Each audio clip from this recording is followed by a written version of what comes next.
been up to speed with that. And it's a, you just have to educate yourself. You can't just rely on other people to give you information. I met with my old nemesis, Bruce. One of the guys who's running for re-election joined. We had coffee and stuff because after the 2 nights before meeting, they have some toilet paper. You guys have to pay. There is. That's the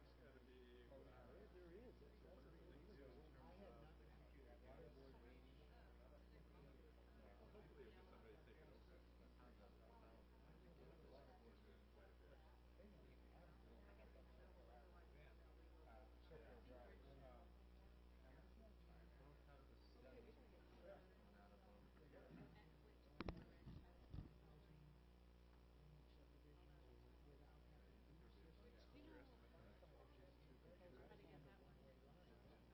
not been to that water board meeting. Circle Drive. Good evening. Has the people attached to the line, and I said, We're going to call the meeting to order, so can we have I got to get to it too. people in the back of the room? Yoo-hoo, folks, thanks. We're all boisterous tonight. It's a lot of us. Good evening. Welcome to the Capitola Planning Commission meeting. This meeting is cablecast live on Charter Communications Cable TV Channel 8 and is being recorded to be replayed the following Monday and Friday at 1 p.m. on Charter Channel 71, Comcast Channel 25. Meetings can also be viewed from the city's website, www.cityofcapitola.org. Our technician tonight is Felicia White. As a reminder, please turn off your cell phones during the meeting, and please sign your name at the sheet at the podium when you come up to speak, if you would, please. And as far as I know, Channel 8 is back online, so you can actually watch our goings on TV again. It was off for a while when Charter switched over. Roll call, please. Commissioner Welch, Here. Commissioner Graves, here. Commissioner Smith, Here. Commissioner Ruth, I think it's for power. Chairperson Ortiz. Here. Please stand and join me with the pledge. I Pledge allegiance to the flag of the United States of America and to the republic for which it stands, one nation, under God, indivisible, with liberty and justice for all.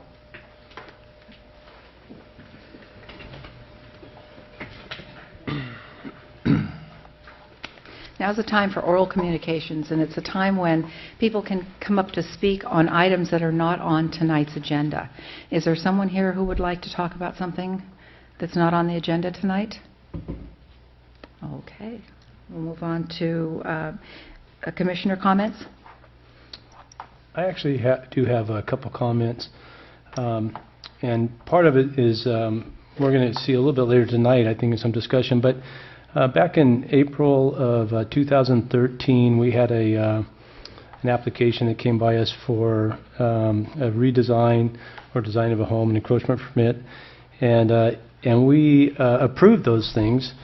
And now I think we kind of put ourselves in a little bit of a position because the encroachment permit, I've had a number of people reach out to me and talk to me about it. It's at $116 grand, and I think for me there was a little bit of a misunderstanding because, and this is a process issue, I believe, but in the staff report it mentioned that no bollards were supposed to be removed on this project, and then we had a discussion about the turnaround area in front of the property. Unfortunately, that night we were unable to use a PowerPoint staff presentation. It was just a verbal discussion, so I think it also led to a situation where this encroachment permit, now we have a fence line that goes out 20 feet past the 20.6 inches, I guess, past the property line to one side and 12 feet off the property line on the other side. And so we've kind of set a precedence, in my opinion, that's going to be very hard to uphold. And within that encroachment area, it has a fire pit built into it with a bench seating, and it's in that encroachment area. And one of the difficulties with that as well is the turnaround area. So we had asked, I guess they had changed from, and this is my understanding, maybe the staff can follow up with this, is that somewhere from our staff report where it mentioned that no bollards are supposed to be removed, at the presentation they talked about a gravel turnaround area, which is there. I think it's probably inadequate, but I think it led to, at least for me, not having a full picture of what had happened. So I think the procedural part of the staff report having items in there like no bollards to be removed when in fact they took 2 out, and that was part of the final submitted plans, I guess, is a concern of mine. And then secondly is this whole this thing of setting this precedence now of allowing the fire pit and the bench area in the encroachment area and affecting the turnaround area. So I'm not sure what the answer is on it. I know I did a little bit of research. The fire department, I guess, does not review those type of plans. So while we affected the width of what had been there before as a turnaround area, I think it's not effective now. In fact, we had a letter from one of the neighbors discussing that very issue. So I pulled up what the fire department requires, and I don't know if that's something we could take a look at. If in fact we're not going to change this was a revocable encroachment permit, but if we're not going to be able to change what we already established, I think we at the very minimum need to look at a turnaround that's adequate for that area. And so that's one concern we have. The other one that came up has to do with a zoning issue of vacation homes, and we have our overlay district for the central village of down the village vacation homes, but now we're finding that some of these homes, and they're easily find. You can find on VRBO homes that are for rent outside of that zone. So my understanding is if we say they have to be more than a 30-day rental, I'm not sure how that comes up because I couldn't find anything in the ordinance that discusses vacation rentals specific to over 30 days.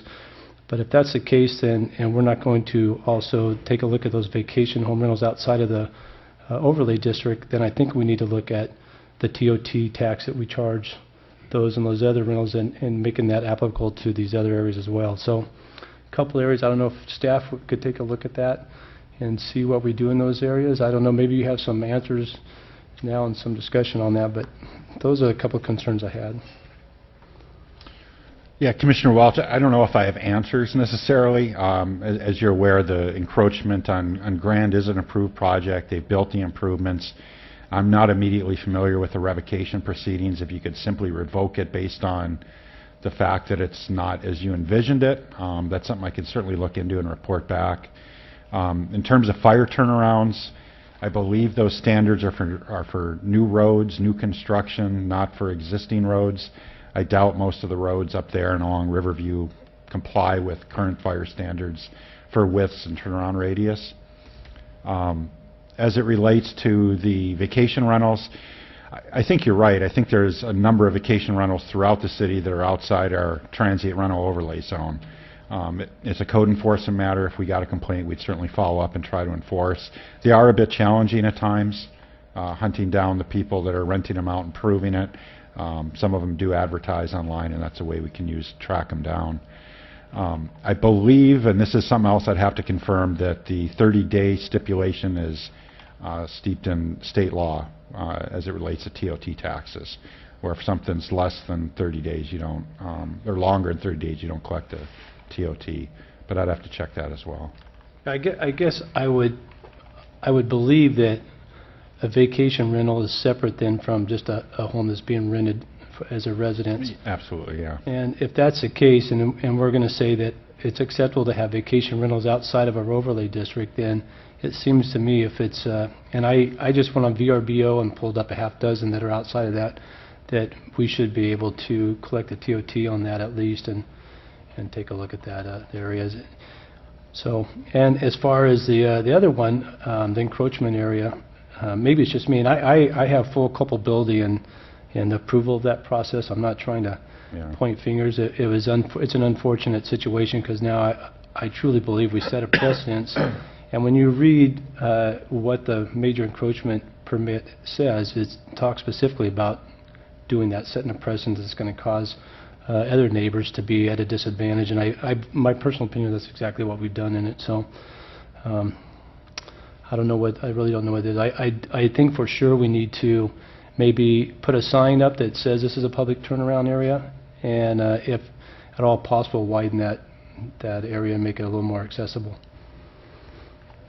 Those are the two comments I Ever have. since I've been on the council, planning commission, back to planning commission, the encroachments up on Depot Hill have, come up and been of issue. And I'm sure that the two gentlemen who have been here longer than I have can talk about all the different ones. But I think people use encroachments in all kinds of ways, lots of which are not probably what we would like them to do. And you're right, it's putting us in a disadvantage because everybody is pointing the finger at who's got the privilege and saying, I want it too. So, and with property values being what they are, people are wanting more and more on their properties, and it's just, it's starting to snowball.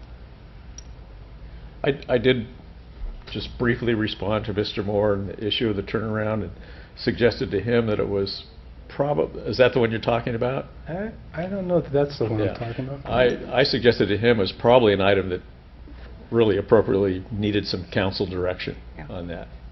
Probably beyond our purview to deal with that one. Yeah, I'm not, it seems the revocable component of this permit is a little vague to me when I read the code. So, it talks about being improvements, but an improvement in my mind could be that we make an appropriate turnaround. So that's accessible for everybody. So I don't know if that's something staff wants to take a look at and maybe see where we can go. We'll take a from look and report back.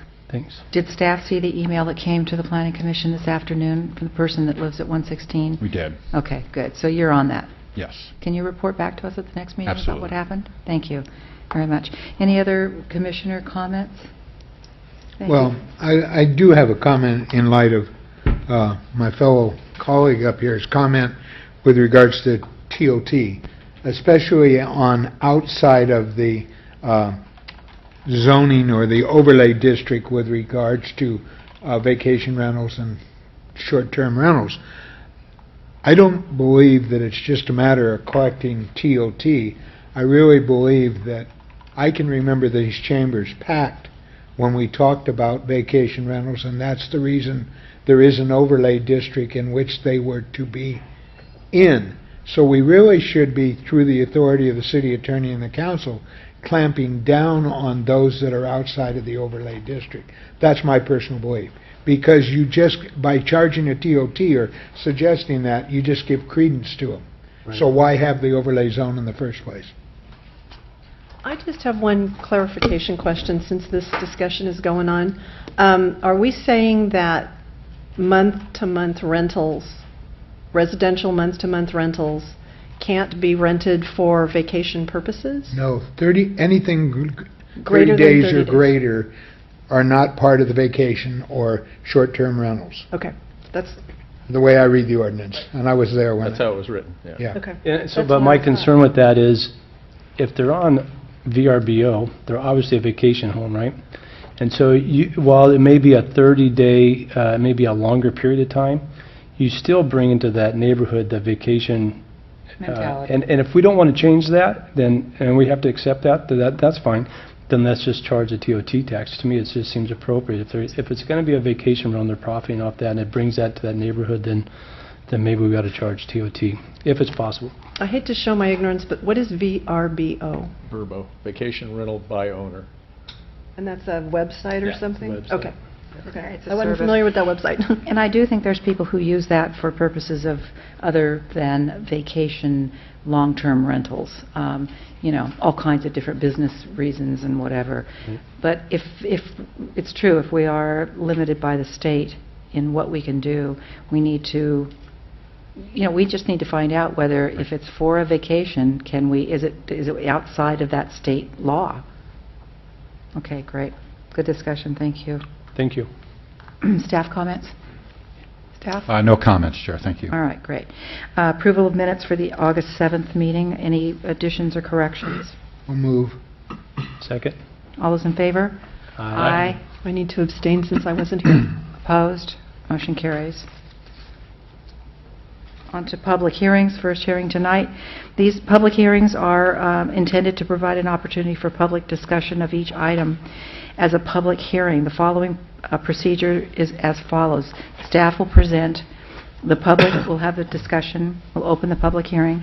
The Planning Commission will make its comments, and we'll close the public hearing, and the Planning Commission will discuss it and make their decision. The first item on the agenda, item A, is 111 Central, item number 14-099. It's a design permit for a second-story addition and variance for the required parking at an existing single-family residence in the R1 Single-Family Residence Zoning District. Staff report, please. Good evening, Commissioners. Before you is an application for a design permit, coastal development permit, and a variance request for a second-story addition to a home. The project is located at 111 Central Avenue in the Depot Hill neighborhood. The property is zoned R1 single-family residential. Here you can see the existing lower floor plan. And then here is the proposed. The proposal calls for a bathroom remodel on the first floor and to enclose the existing single-car garage. These two modifications are internal and do not increase the floor area ratio. Here is the existing upper floor plan. The upstairs is currently made up of 431 square feet of area. Here's the proposed. The proposal is to enlarge the second story by 564 square feet. The addition consists of a new master bedroom and bathroom, an office, and a bedroom. In addition, the applicant would like to replace the existing 90 square foot entrance deck on the southern side of the home with 298 square feet of concrete pavers, and replace the existing 140 square foot rear yard deck with a 255 square foot deck. The deck is not calculated as a part of the floor area ratio due to the fact that it is less than 30 inches in height. Here you can see the existing elevations. The exterior of the residence currently contains 12-inch redwood horizontal lap siding that is brown in color, and a composition shingle roof of similar color. Here are the proposed elevations. The applicant is proposing to reuse and refinish the existing redwood lap siding along the exterior of the home. The second-story additions will contain dark gray smooth stucco finish with a half-inch aluminum screed to break up the facade of the home. In addition, the existing garage door will be replaced by one with opaque glass panels, and the existing steel entry gate will be replaced to match the new garage door. There's an existing 18-inch diameter maple tree in the front yard. The maple tree is located 4 feet to the left of the existing driveway. To accommodate the required third parking space on site, the maple tree must be removed. However, the applicant would like to preserve that maple tree. The applicant could comply with the Muni Code by either removing the tree to expand the driveway and planting two new trees, or by removing 119 square feet of the addition. The blue spot shows the existing single-car driveway spot, and then to the left that yellow shows where the second spot would go if the tree was removed. Due to the desire to preserve the tree, the applicant has decided to apply for a variance to the parking standards. Pursuant to Muni Code 17.66.090, the Planning Commission may grant a variance permit when it finds that A, that because of special circumstances applicable to subject property, including size, shape, topography, location, or surroundings, the strict application of this title is found to deprive subject property of privileges enjoyed by other properties in the vicinity and under identical zone classification, and B, that the grant of a variance permit would not constitute a grant of special privileges inconsistent with the limitations upon other properties in the vicinity. Staff is unable to make findings to support the variance due to the applicant's ability to remedy the code by simply removing the tree and expanding the driveway. The owners of 111 Central were unable to make it to the meeting tonight, but asked me to share some of their comments and concerns regarding the variance proposal. They believe that, one, by enlarging the driveway, they will lose one street parking spot, so it will provide an extra parking spot for them but lose one for the community. Second, they're planning to only have one car at the house for the foreseeable future since this is a vacation home for them. So preserving the community parking spot is more important. Again, this is their opinion. The maple tree is large. It provides lots of shade and privacy and makes the street more beautiful. It'll take a long time for the two newly planted trees to reach the same level of maturity. They don't believe that's a good trade for the environment. And then lastly, we will need to remove close to 300 square feet of lawn to make the driveway.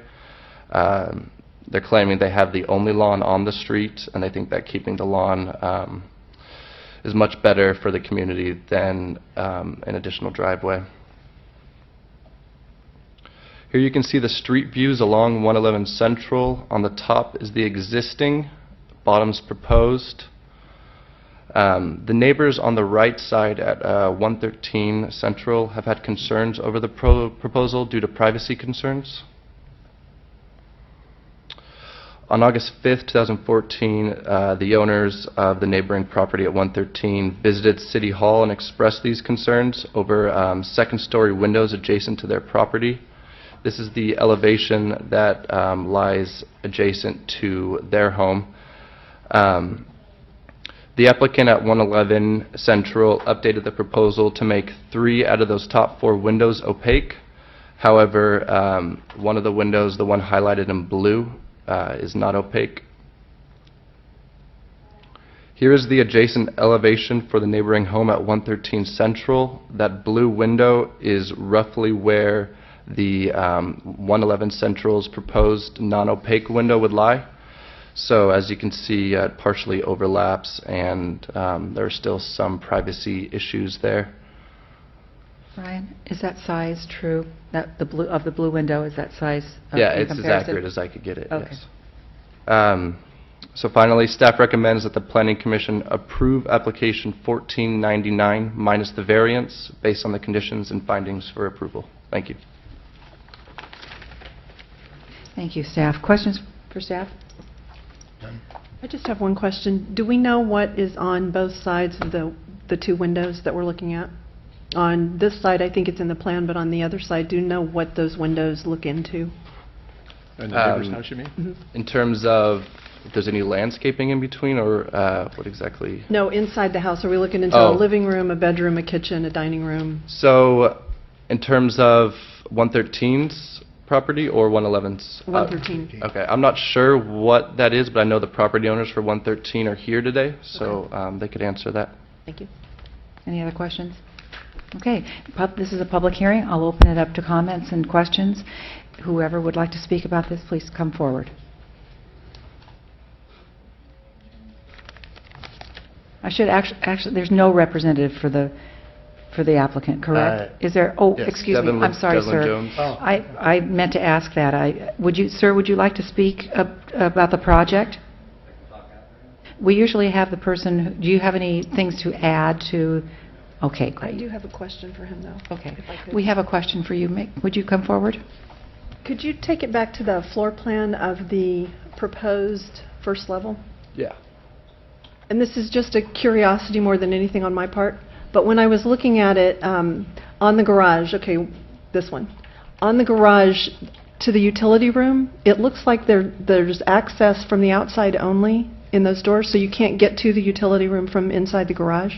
Sir, please, can you step over to the mic and identify yourself?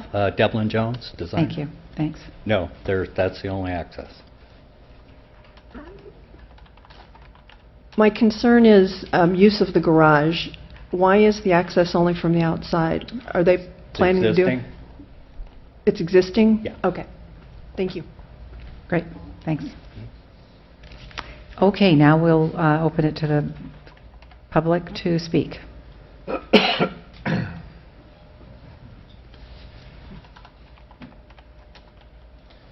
Good evening, everyone. I'm John Glena. I own and live at the house next door at 113 Central. I've been living there with my wife Suzanne and our 2 boys full-time now for the past 16 years, and I've been living in Capitola full-time for 18 years.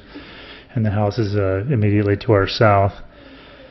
And had written something here, and you've already mentioned a lot of it, so I don't want to be redundant. But as far as those two remedies that were suggested in the variance section, one was the removal of the tree and putting in 2 spots.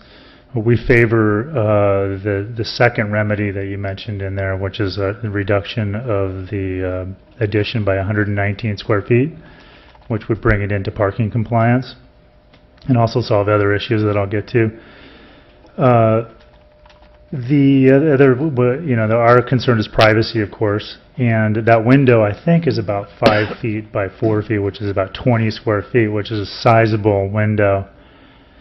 But I question where you put the placement of that, because I got it, when I did the measurements myself at the site, I got it in a different location, which would be much more of an impact, and I think I did double check my measurements, but I'd like that to be double checked because I have it looking in more directly into our first floor windows, more towards the rear of, I don't know if you have our elevation that I gave you in your information there. I didn't bring mine, but, oh yeah, you did. I thought it was more towards the corner, I don't have a pointer or something, but anyways, near the rear of the house. You see the 2 large rectangular windows there? Yeah, then the next one, I thought it was right in front of that one and below the windows on the second story right there in that. So if you moved it back about 10 feet, that's where I measured it, Dan, when I took out the plans and got the tape out, and which is, a much worse location for us. But anyways, either way, with those windows there, I was wondering if they could make an allowance to make those opaque anyways, because they don't have any view there.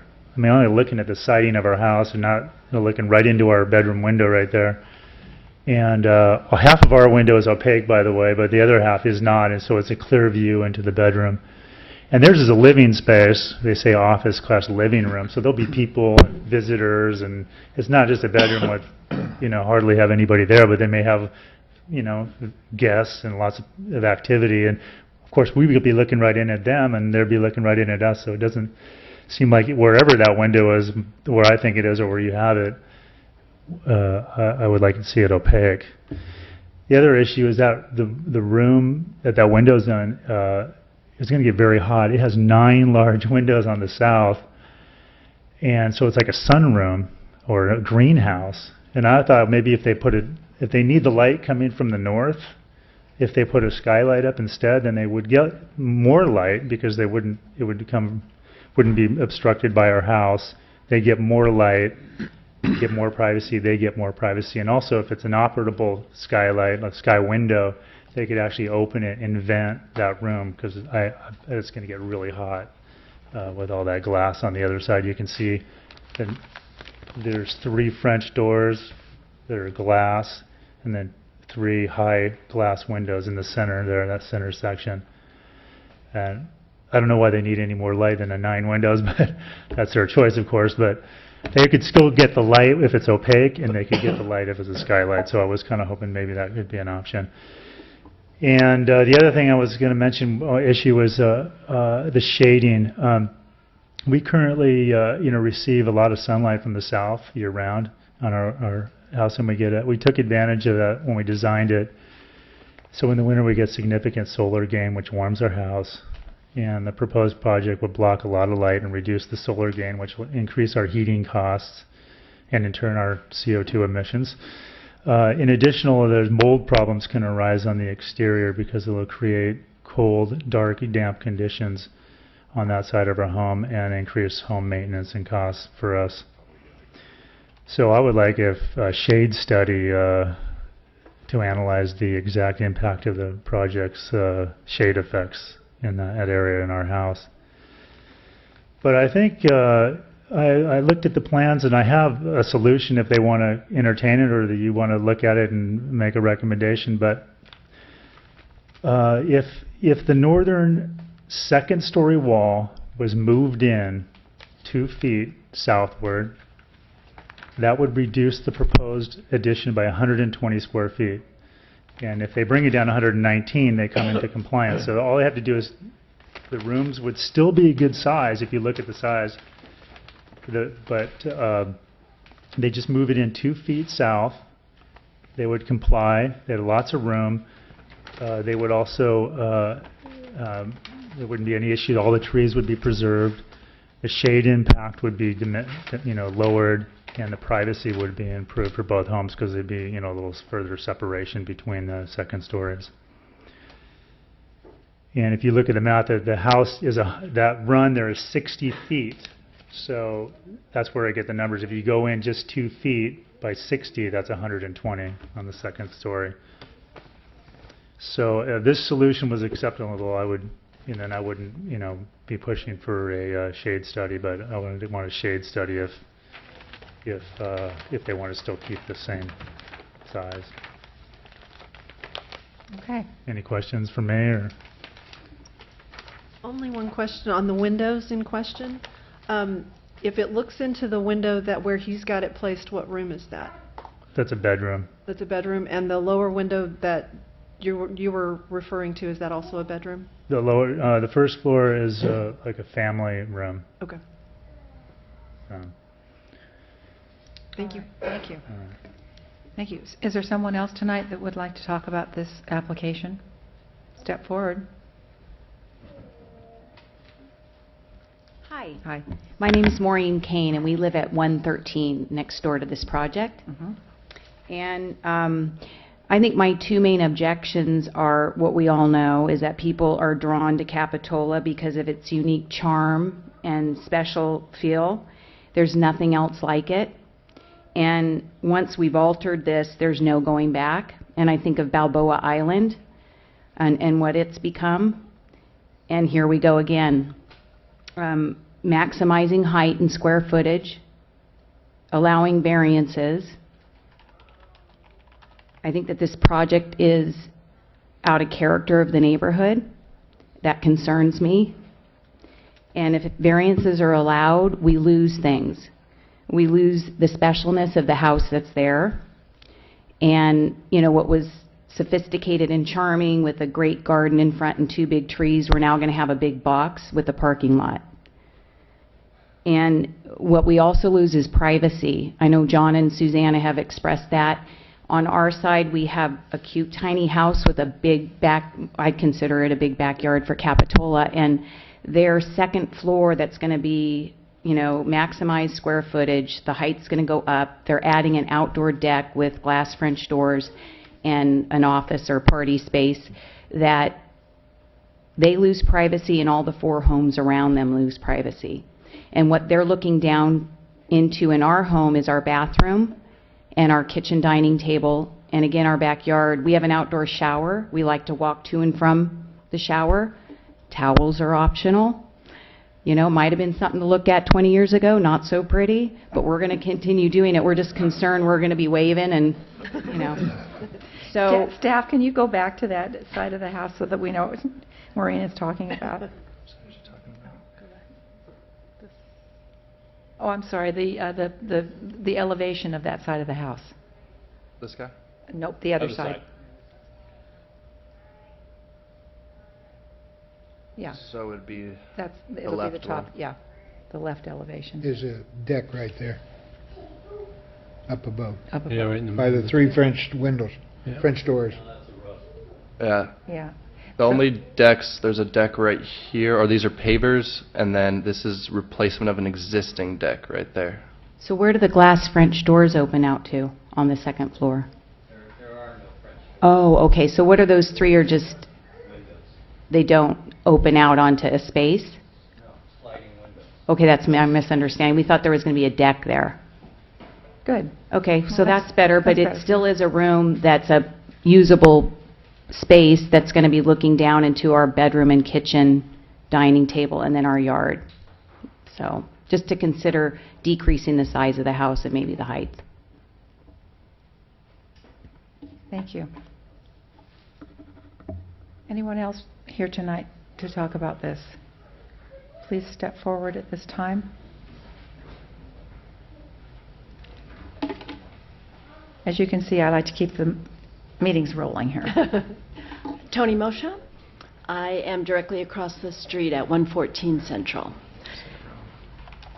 So the sides of the house don't impact us so much, but boy, we've lost a lot of greenery on our street. The new construction that's gone on both corners at the end have taken out all the trees, and I know there's artistic liberty, but I sat here staring at this mural thinking, oh my gosh, look at all the trees on Depot Hill. And now we found out this morning that our big, beautiful black walnut tree is going to be removed. The city arborist has said it has to go. So we're heartbroken, and the idea now of losing the maple tree, one of the two maple trees, it's like, it hurts. So I don't want to lose those two trees. I don't want it to be a parking lot out front. I agree with the owners in that sense, that let them have their one covered and their one uncovered, but they could easily do that by just reducing by a couple hundred square feet, and that seems like a win-win, no variance, no issues. It would work for everyone if they could do that. So we're missing our trees, and we'd like to keep them. Thank you. Thank you. Are there others that would like to speak tonight?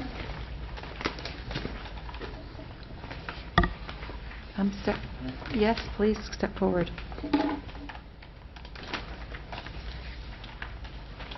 Well, I've been thinking about this a lot, and it's the case of I have mine, and I don't want you to have yours. The neighbor on the other side there has, I'd say 40% of his wall mass is windows. We're trying to put in 5% on that side of the house. We've already had to move the top floor back 2 feet because of the setback that we didn't know about at first. So we've already moved that back, redesigned the whole thing. We did intend, we were going to try and put a second floor deck where you guys thought a deck was. We wanted to put a second floor deck there, but floor area ratio won't let us do it, so we're having to leave the roof and just put windows. My thought is, for privacy, that's what they make blinds and curtains for. It's, it's the old, I have mine and I don't want you to have yours. So I just wanted to say that. Thank you, sir. Okay, anybody else tonight?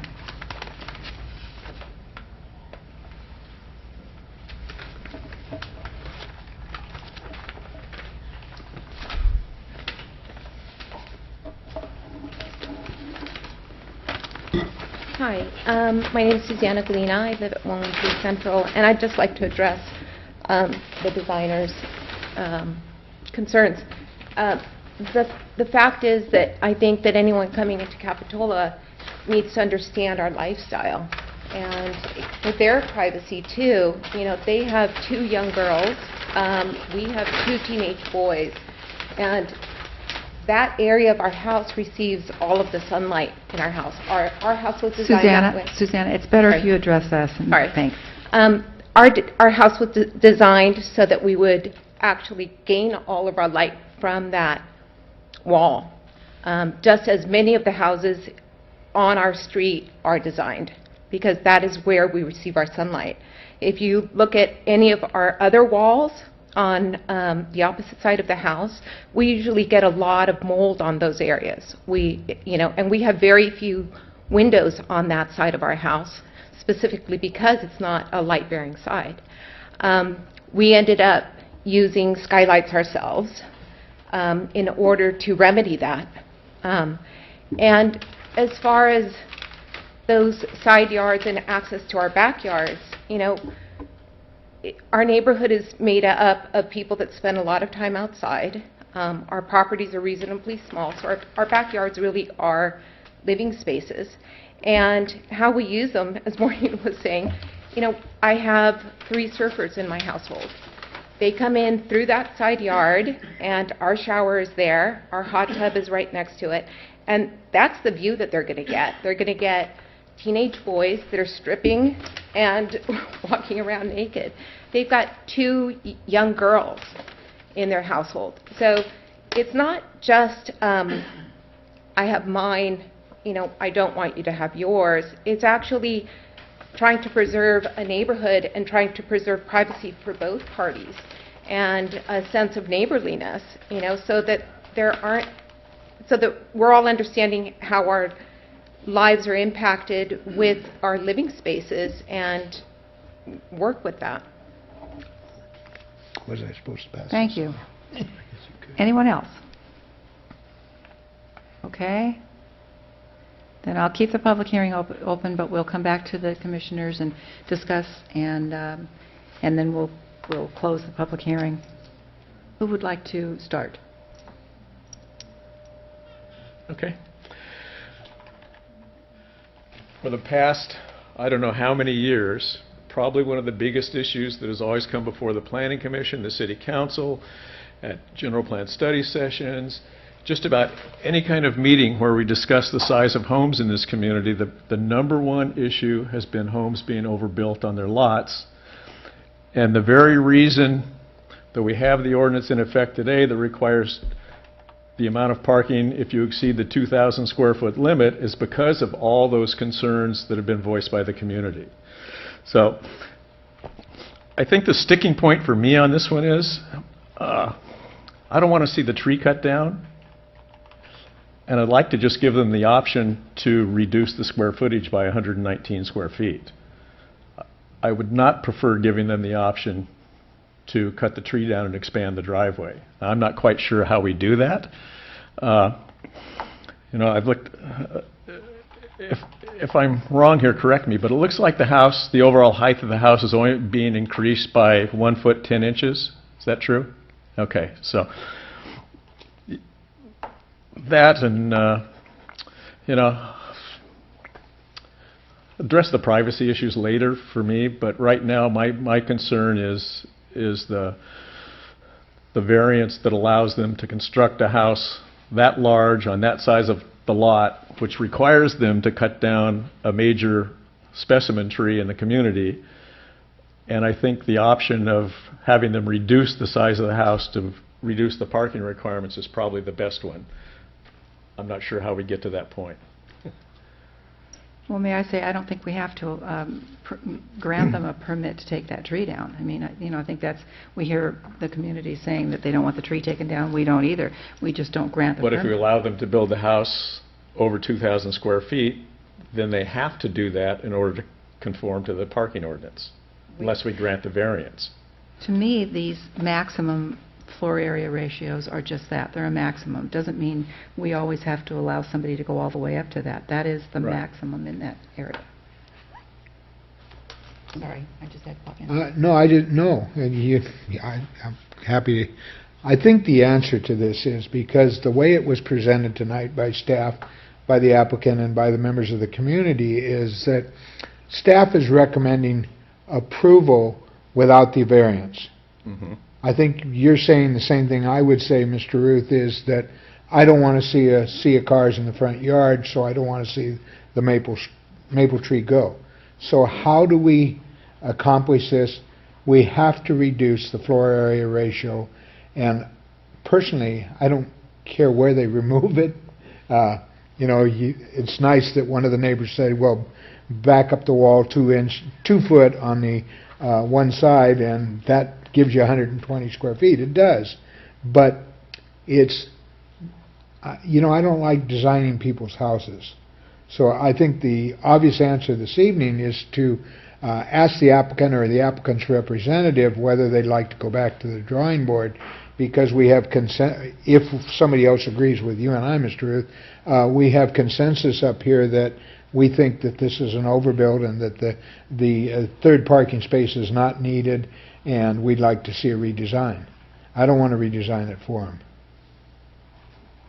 May I mention something about that? That second floor second story on that side of the house there's no setback on that. You know, generally for articulation purposes and for air quality and all that, we like to see a little bit of a setback. So that's the logical side for it to be set back. I don't care where they put it. I want you to I understand. do care where they put it. Oh, okay. That's Well, what see, I'd like to see, I don't judge things until I see the design, so that's all. We have seen this design, and we can Yeah. judge this one. Yeah. I don't want to redesign the home that they came in with. I'm not going to be living there, nor are the neighbors. I understand the privacy concerns. My concern with this is it's an overbuild on the size of the lot by having to require a variance for a car in the front yard. I'm sorry, that's where Yeah, I'm coming there's from. nothing extraordinary or unique about the lot. No. Right. It would support a variance. Excuse me. Other commissioners? I can jump in at that point and say that I absolutely agree with Commissioner Ruth's statement about the tree. I'd hate to see a variance issued to keep the tree. On articulation, we talk a lot about in our code and in our design guidelines that we like to see articulation. And if you go back to your streetscape, proposed and existing, you see a lot of differing levels, even though you've got, you know, some height on that house on the end. In the proposed line, there's no articulation at all. The drawing there, the picture there actually doesn't match the elevations either, because it seems that if you go back to the elevation, there's more behind that front box. You see if you look down in the lower one? And also the second floor is back 5 feet, and you can't really see that from that drawing. It really looks like it's flush straight up in front, but the second floor on the front elevation is back 5 feet, right? Is it? It's back 20 feet, but it's back 5 feet from the from the first floor. And So so, you're and it's saying not, there's and it's streetscape not is- showing it on this. Yeah, Okay. it's poor. So you're saying there's articulation in the front, Yes, but not as on the well. side? Right. Okay. Okay. Another concern I have is the use of the garage. We have situations that we've run across over time where we have major remodels, and then we find out later that they've turned a garage space or a basement space into a living space. And right now, you can't use that garage as a living space because it's not enclosed. But the fact that you can only access that utility room from the exterior makes me wonder if we're not setting it up so that that garage could be used for something other than a garage.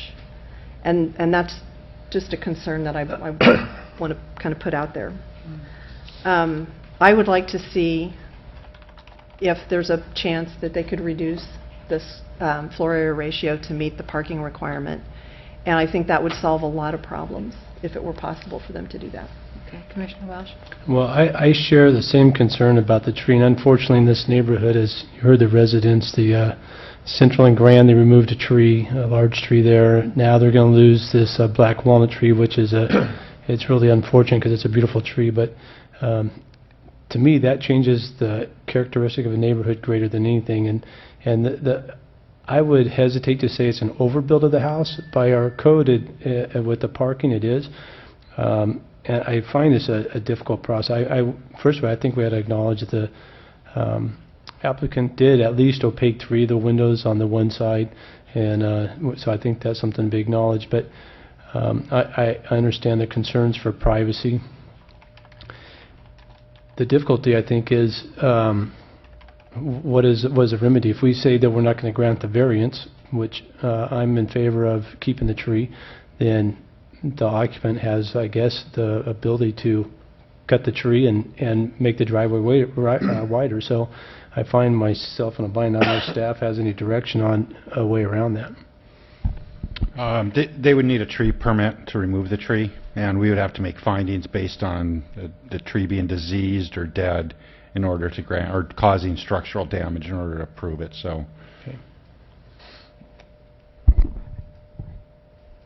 There's also some trees on the north side of the building that are going to have to be, I think, severely cut back if there's a second floor added straight up to the first floor elevation. And it would, to me, that's another reason to really look to that side. There really isn't a huge reason to look to the other side. There's such a huge setback already on the south-facing side of the building, and the front is set back. I guess they could set the rear elevation back a little bit more, but, you know, I think good neighbor policy would be in order here, and just use that 119 for the north-facing elevation and solve a lot of problems. The other thing I'd like to see is, since that is a north-facing, and I think people aren't really thinking about the fact that they already have a ton of light coming in, as one of the speakers mentioned, from the south side, I don't really think they need that size window. What about asking them to please just do the same thing they've done with the other windows on the second story and make it a little bit higher? And they'll get, you know, they'll get a little bit of light from that area. They'll get the best of the light because it'll be the highest up. I don't think they're going to be looking at anything that they care to be looking at, so I don't think they really need a window on that side. We do this frequently. We ask people to change windows for privacy's sake. We are a small community. We are on top of each other. All of us are. And anything we can do for one another to help when they suggest that, we always try to do. Okay. Rich, in your response to TJ, I have a problem with that logic, that we grant the variance, which would require them to have an additional parking space, but then not allow them to cut the tree down to create that additional parking space. It just seems contradictory what we're doing. I would like us to not approve the variance and ask them or give some direction to reduce the square footage. But to me, it doesn't seem right to grant a variance and then once we've granted it, say, well, we've granted you the variance, but now you can't do it because you can't cut the tree down. Just doesn't make good sense to me. I think your approach is very reasonable, and you know, you could grant a variance and allow them to remove the tree through that process. That's not our recommendation. I think, you know, removing square footage is probably a better solution to the problem. But the code does allow trees to be removed as part of a development project. Short of a development project, though, you need to come in and get an approval based on the tree being diseased, dying, or causing structural damage. So it is a little bit of a dichotomy, but in this case, I think you're on the right track. So I keep hearing this overbuilt for the property. It's not the floor area ratio that's overbuilt for the property. We're talking about parking. Is that right? Yeah, the parking thresholds are based on square footage. So once you exceed, I believe in this case, 2,000 square feet, you're into a third parking space. So I personally don't like using the term that's overbuilt for the property. My personal opinion is I'd love to see them have the house they want there. The parking becomes an issue, and I always think the parking is a little bit subjective in some of these areas. In this property, for example, the driveway is 31 feet deep before you get to the garage. You could almost fit 2 compact cars there, and then you still have a garage parking and parking out front. So I guess we just got to get to the point where I guess maybe we agree on, are we not agreeing on the size of the house, or is it the parking issue? I'm not agreeing on the variance because I don't think there's any circumstances that would allow us to make those findings.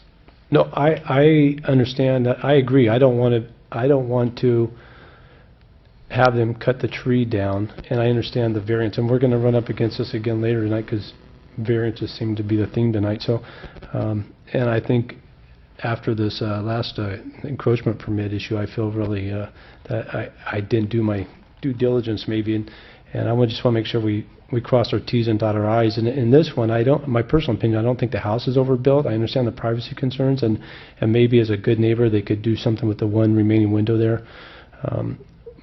But I could get past the parking to keep the trees to some point. Madam Chair, I have a question. And it may not be appropriate, but would it be appropriate, I mean, nobody might agree with me, but would it be appropriate at this point to have a motion to continue this item?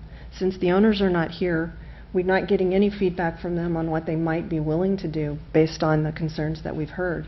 Would it be appropriate for us to continue this to our next meeting and let them consider our consider our comments and perhaps look at some redesign elements that might solve a lot of these problems for us? And if it would be appropriate, I'd like to make that motion. Before I second it, I was hoping that once we got through with our discussion the chair would go back out to the applicant's representative, who is here, and may have some authority to make some concessions, if I can call them that. I don't necessarily call them concessions. What I'm hearing from a majority is that we do not want to allow a variance for parking in the front yard there when getting rid of the maple tree. In order to do this project without a variance, and this is in deference to you, and I'm sorry to say that, but the floor area ratio is going to have to be reduced. They have to reduce the square footage by 119 square feet. So, if we got from the applicant's representative tonight the ability to say, yes, I'll reduce the design by 120 square feet or 119 or whatever it is off, we could approve the project with the floor area reduced and not have to even entertain the variance, and they would have a project that they could go forward with. You see where I'm coming from? In other words, I do see where you're coming from, and I think we should ask him about that. And when a project would be changed in that kind of way, I would want it to come back to us and see what it looked like anyway. So they need to come back to us one way or the other, but we could still get some feedback from him about, you know, their thoughts on that if they have any. well, I think it also we should make very clear through the applicant's representative that here tonight, if what I'm hearing right from the majority here, a consensus here anyway, is what we want to do is what I just mentioned, he should be going back and saying, hey, if you want to do this, you got to make some concessions here. And maybe he doesn't have the ability tonight, but we can ask him. Okay? Is that all right with everybody? Is that all right with the motion maker? Sir, would you like to make comments to that effect or not?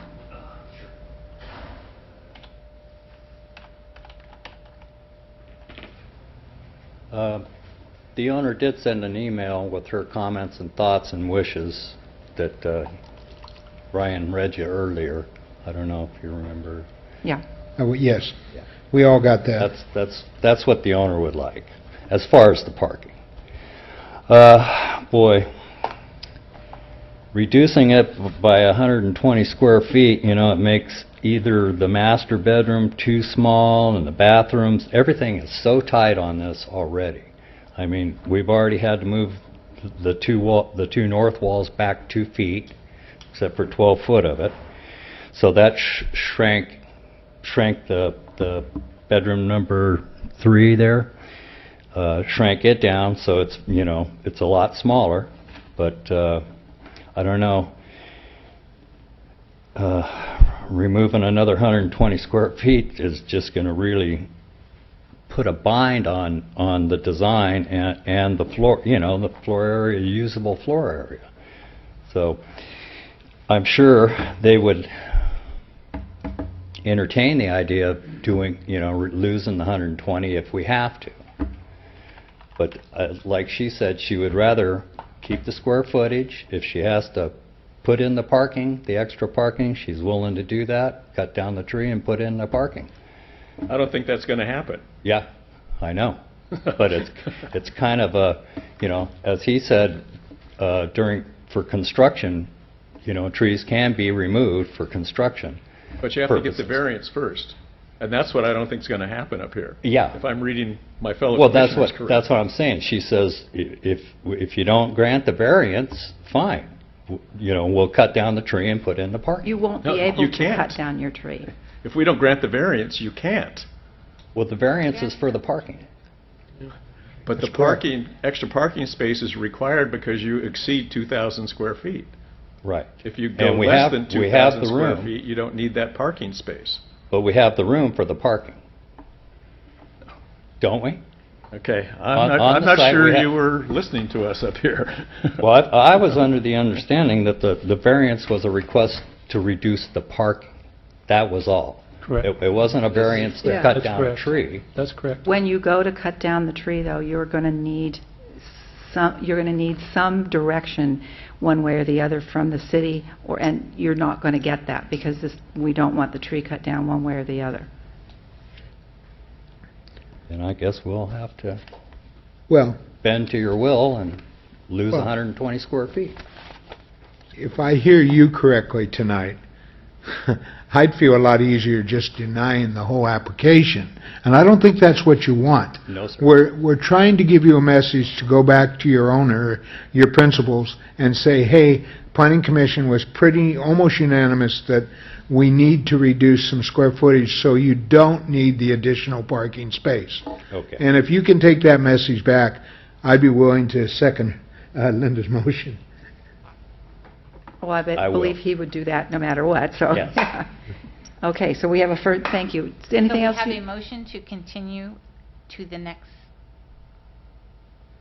Can we continue Are to we the go- next are- meeting? Do you have Are time we in the giving next a meeting? specific date on the continuation, or will we need To either the next, renotice it? the next October 2nd. meeting that where they will be available to have their revised plans available to us at their discretion.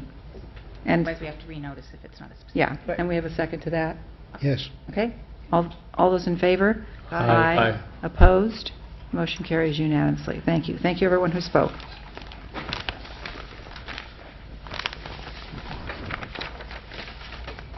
I would like to just, I had to remind myself of this, and that is that just because we have a maximum floor area ratio in a certain area, and they do change by area.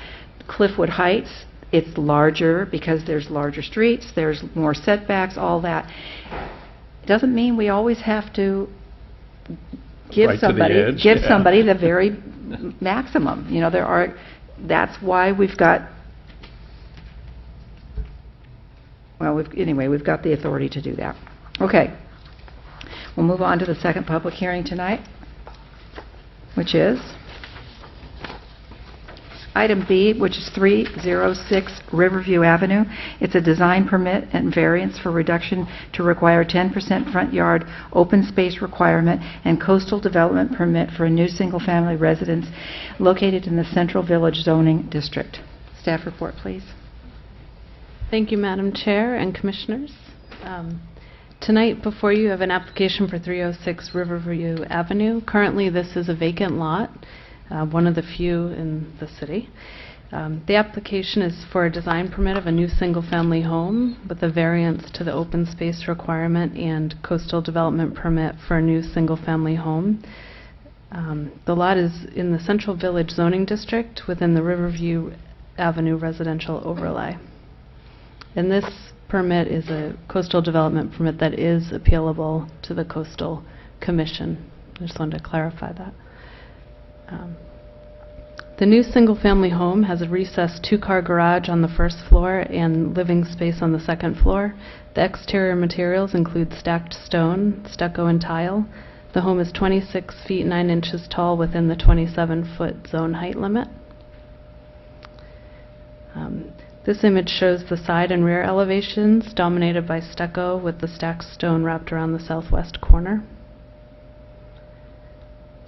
The applicant did provide a streetscape, which was in your large packets. A PDF of that was not available because it was hand-drawn, so I wasn't able to put that in the slides tonight. But to give you some idea of what's happening on either side and along this street, this slide shows the footprint of the first floor of the building relative to the first floor of the neighboring structures. As you travel further to the north along the street, the structures begin to front the property line with little or no space between buildings. So here you can see there is a setback of 3 feet on either side and on the rear of the property, and there's an 8-foot alleyway behind all of these properties. The application complies with all the development standards in the CV district except for the open space standard. I'm sorry, this slide shows the footprint of the second floor and the improvements on the second floor coming all the way out to the property line. So I just want to make sure you're clear of that.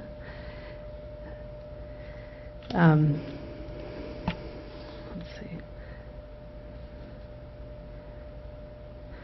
So the small lots on the north side of the Riverview Avenue are required to have a 10% open space located on the front part of the lot. This application, it complies with all of the development standards within the CV district except for this standard of 10% open space. This is the landscape plan for the project. The landscaping is considered to be within the front yard is outlined in blue. There's 91 square feet of landscaping in the front yard, which makes up 5.6% of the lot. The ground will be turf block surface filled with wild strawberry. There are 6 2-foot diameter pots that will be planted. No trees are proposed. Within the conditions of approval, staff added that 1 tree shall be planted on the site to contribute toward the 15% canopy on the site. The property at 306 Riverview Avenue has 5.6 open space in the front yard and 22% open space on the entire lot. This does not comply with the 10% open space requirement within the zone. The applicant is requesting a variance due to the regulation not being applied to similar properties in the vicinity under identical zoning. As you look at the properties up the street, it seems as if this portion of the code has not been applied at all. There's little to no landscaping. There are potted plants along the street, but most of the homes come right up to the property line. Staff is recommending that the Planning Commission grant the variance for the open space requirement and approve the new single-family home at 306 Riverview Avenue. The owner is here tonight, Arthur Lynn, if you have any questions. Thank you. Thank you. Questions for staff? I have one question. When did the open space requirement come into, when was that ordinance adopted by the city? No, it is in the ordinance, and I think our code is upstairs getting... We've got a code here, don't we? Did you have, yeah.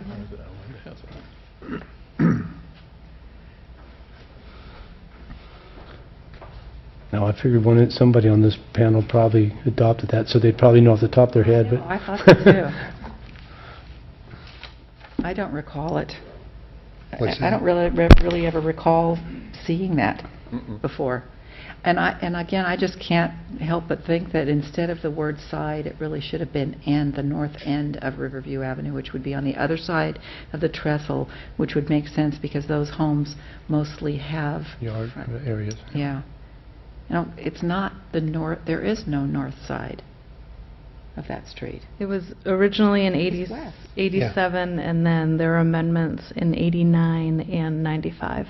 Thank you. Wow. Okay. Any other questions for staff? I have one question for staff, and when I went and looked at the site, there's a tree that I couldn't tell if it's on the empty lot or if it belongs to the neighboring lot.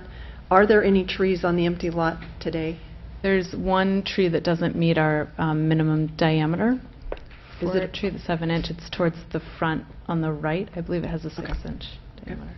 There are trees right along the property line to the north, in which the property owner has been speaking with the applicant about how to address those during construction and who will be taking responsibility for the trees during construction. So I do foresee staff receiving a request for a tree removal permit for those trees along the north property line next to the Brown House. You don't have an elevation for that. I guess that wasn't in the, was that in the staff report? It was not in the... It would have been nice to know that. There's a tree. Where's? There's a tree, if I recall, the branch stuck out on the property. I didn't know if the tree... Well, I'm not talking about the little one to the right, but the ones that you're thinking about taking out to the left. Right. On this side. It seemed to me the branch came out on the property, but the tree was on the neighbor's. I can't remember. The trunk is on the neighbor's property. Right. So Is that correct? It is, Yeah. and the neighbor reached out to me earlier today to discuss the tree, and they have concerns, for the future impacts of the tree, but they also they would be interested in taking down the tree in the future, so looking at that tree removal. I wish I had a photo for you to show the trees along those sides. When they developed the home on the left, they were required to plant trees along the side there, and they were not shown in the survey, and there is one towards the front of the property here. Would you like to speak? I'm the person I talked to. Ma'am, if... There's 4 trees. Does he keep saying 1? 4 trees. Ma'am, when you talk, you need to come up to the mic, but it's not quite time yet, and so there'll be time to say that. I just want to say there's 4 trees, that's all I want to say. Okay, so have you, has whoever asked the question about the trees, has it been answered? And has staff, do you feel like you've said what you needed to say about those? If it was my question, that it's been answered. It's been answered. Any other questions for staff before I? Okay, is the applicant here? I'll open the public hearing, and if the applicant would like to speak, you're welcome to. I'll be happy to answer any questions. Okay, thank you very much. We'll then reserve your time for that. So is there someone here who would like to speak about the proposal? Come on up and introduce yourself and speak into the mic, please. My name is Marilyn Glover. My family owns 310 Riverview, which is on the side and has the 4 trees that we were talking about. And when we built our 310, we were required to put those trees in. And they're big, they're overgrown.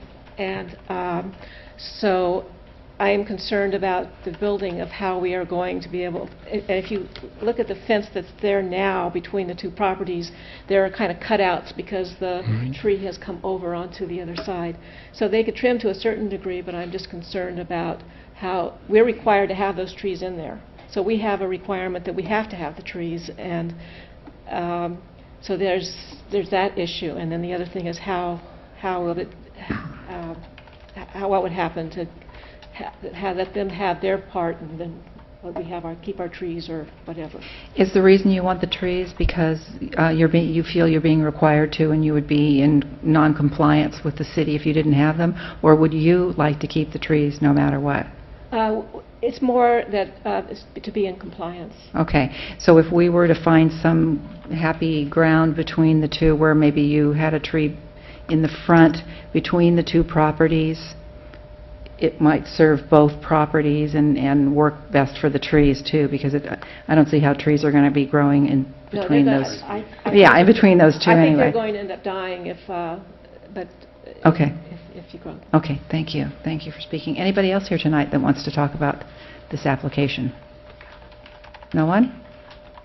Okay, then. We'll still keep the public hearing part of it open, but we'll bring it back to the commissioners for comments or questions or whatever, and then we'll close the public hearing. Who wants to start? I'll make some comments real quick. First of all, everybody knows I live on Riverview, but I'm not within 500 feet of this, so I can talk to this. We checked that out to make sure. These are very small lots, and the 20%, landscaping in the front yards has never really been adhered to. What we've always done in the past when new structures have come along has been window boxes, some of them on the 2nd floor, and 1 shrub here and there. If you look at the streetscape, show the buildings where you show there we go. Of course, everybody's familiar with the building in the lower right-hand corner. That's the one directly behind David Ling's office there on Riverview, and the red car is parked there. And then the brown one to the left of that at the bottom, that's the where the old Glover place was, and it's now 2 units there. And then the next one has just been remodeled, and that's basically showing it. What I wanted to say, though, about this application, I'm not against the application at all. I am surprised that the structure is being located on the property the way it is. If you go to now showing the overview of the property, there you go. Whoop, back to the black. There you go. The black that comes out to Riverview Avenue with the 3 shrubs in front of it there is immediately adjacent to the, that side is, the one immediately adjacent to it is the one you saw with the red car in front of it. And had this thing been flipped over, where that part that extends closer to Riverview Avenue been on the north side of the lot as compared to the south side of the lot, it would have worked better for the neighbor and everybody else, because that red car is going to have difficulty getting in and out of that facility, because you know you got the lighthouse building across the street with the bougainvillea bush there and the rest of it. Not this person's problem, and they've designed the house the way they like, and I'm just telling you, if I'd had designed it, I might have designed it for ease of my neighbors, but it meets all the guidelines. I'm sorry, I just don't think that the 3 shrubs or the trees that you see on that south elevation there are going to survive after this is built. So I don't think it's an issue before us tonight. And if they go away of a natural death, the applicant, when they built that other units, the brown units, fulfilled their requirements at the time of building and landscaping. So I have no problem with this. I really don't. I'm kind of happy to see the lot that's been an eyesore going away, and I think it's going to serve the community, even though it's very tight. Okay, other comments? Yeah, I actually do have a problem. And, you know, it's interesting. We just find ourselves turning down an application for over a tree, and which I support keeping the tree. The FIR, it was not really a factor. It has to do with the parking. We have a, I guess it's not an ordinance or a code, but we have this requirement of a 10% landscape plan, and yet we're willing to throw it out for this parcel after what we just addressed. And I guess the heartburn I have is this whole thing with consistency. And at some point, and this is the very reason why I asked, when did we establish these guidelines? Because at what point do you start saying we're going to fix the problem? And I know the area well, I understand the issues there, but at some point you have to say, either we're going to keep these guidelines and we want to try to address it and hold them accountable, just like we told this last applicant to go back and take off 120 feet off your house. So I do have some heartburn over the consistency of the projects. And with that, I find it difficult to approve it. Yes, please. I have some questions for Katie. You said that the municipal code came about in '87 and was then, or in '86, and then it was then amended. Do you know what those amendments were? I don't. Okay.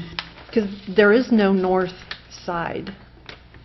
And I really kind of looked at it, and I really think there may have been a mistake in the wording, and it should have been north end.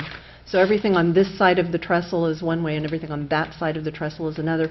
Because when you look up and down, I can't imagine that we would ignore a code for so many places. So I think there may be some, call it a typo, if you will, on north side instead of north end. Yeah, and I guess That I'm thinking of the 10% north thing side, although maybe not perfect in relation, is to, it would be the Capitola Ave side, road side of Riverview, as opposed to the river side of Riverview, because the riverside has plenty of greenery along the But if property. it's not really north, it really isn't in any way north. It's If east and anybody's- west. Right. I keep thinking the same thing, that at some point, that word got changed, and it was, the side of the street instead of the end of the street. Because if you look at everything on the other side of the trestle, there's way more landscaping up there. Right. And same on the other side of Riverview, along the river, it all has the green areas as well. So the image on the screen is from our GIS. So north would be not where the arrow is pointing, but up. And so you can see Riverside does run at a diagonal, and then it becomes more north-south as you go Right. further. So in reading that section of code, the lots are smaller in that area, and so that's why I applied it to this, but I understand exactly And what it your runs concern is. northwest to southeast. Right. But in It was the the code, closest to north I could come up with. yeah, okay. In the code, it talks about the smaller lots and the larger lots. And if you look, those lots are all pretty consistent in that area, so I still can't see that it makes sense for that to be in there that way. But the other comment that I have, can you go back to the plans, the proposed plans, the footprint right there? There's a 2-car driveway, and then there's a 2-car garage, which really looks to me like they have 4 parking places, which is of huge benefit in that area because we're so hurting for parking there. Am I reading that right? Is it really 4 parking spaces, 2 covered and 2 uncovered?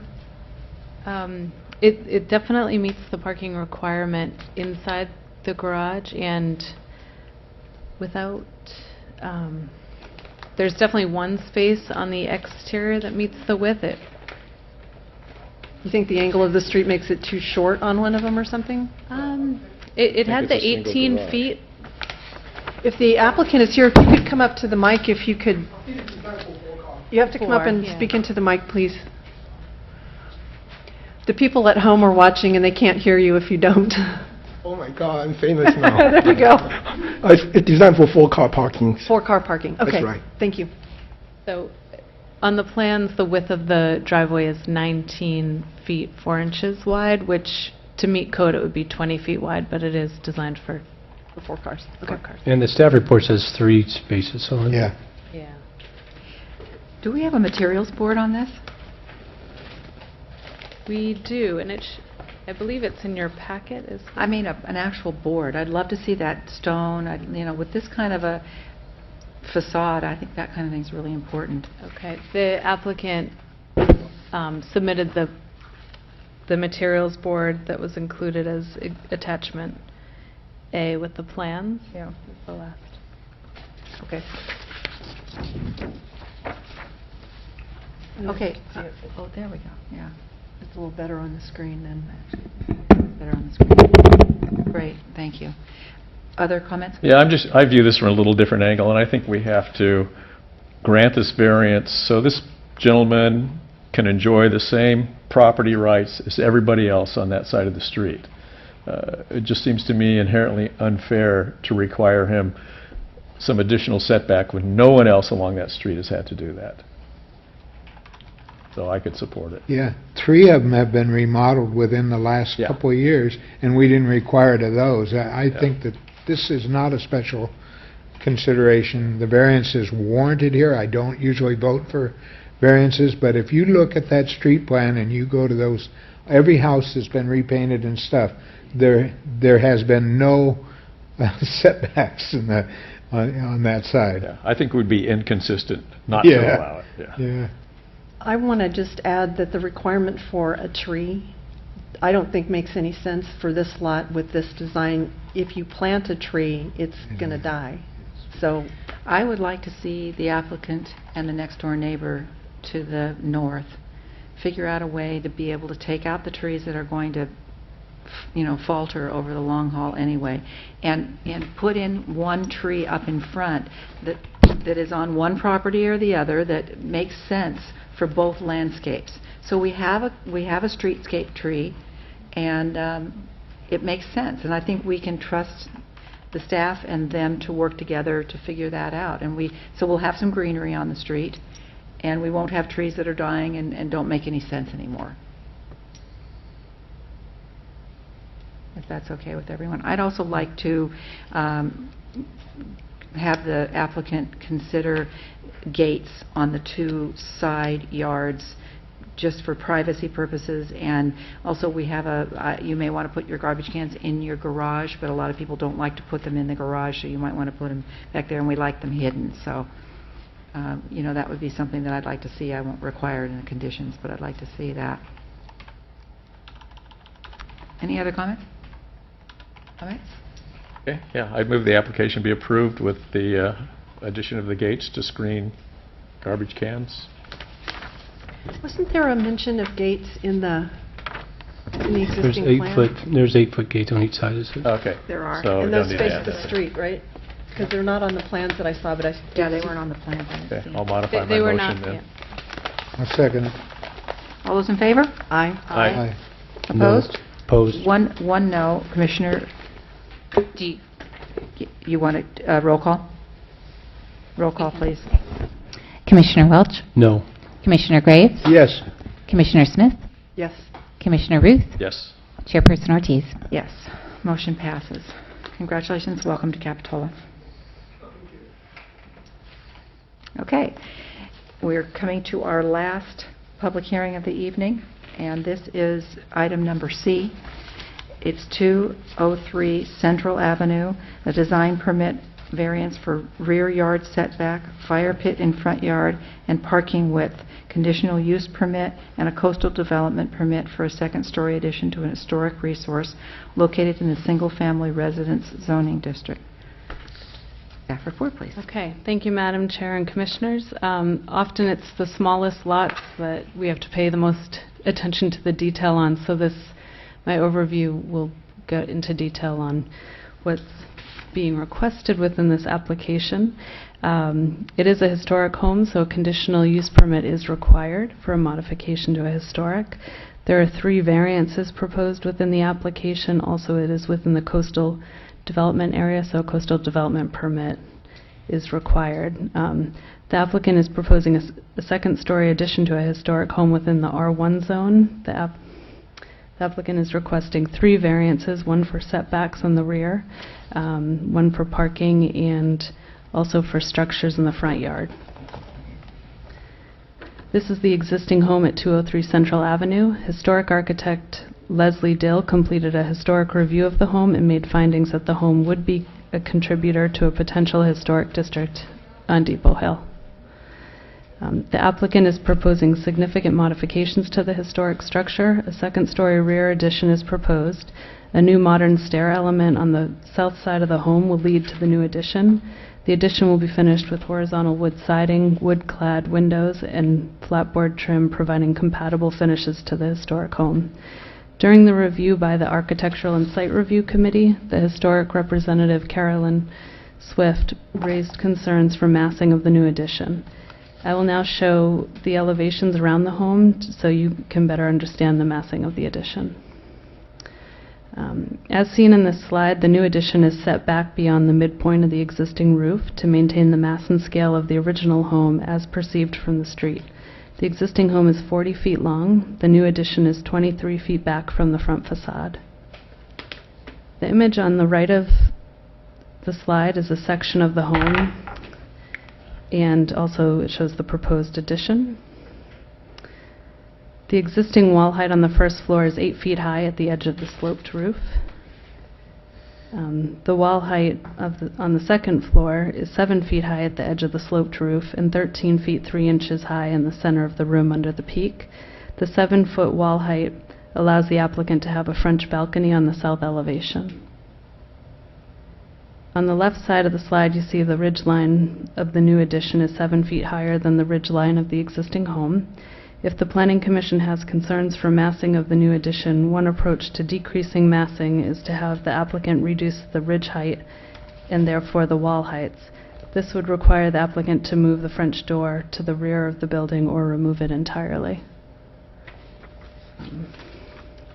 This is the south side elevation. The French balcony is within the second-story addition. Also, the modern stair element can be seen in this perspective. This is the north elevation. The new addition complies with the increased setback requirement for the second story of 4 feet. The stepping in the addition creates more differentiation between the old and the new.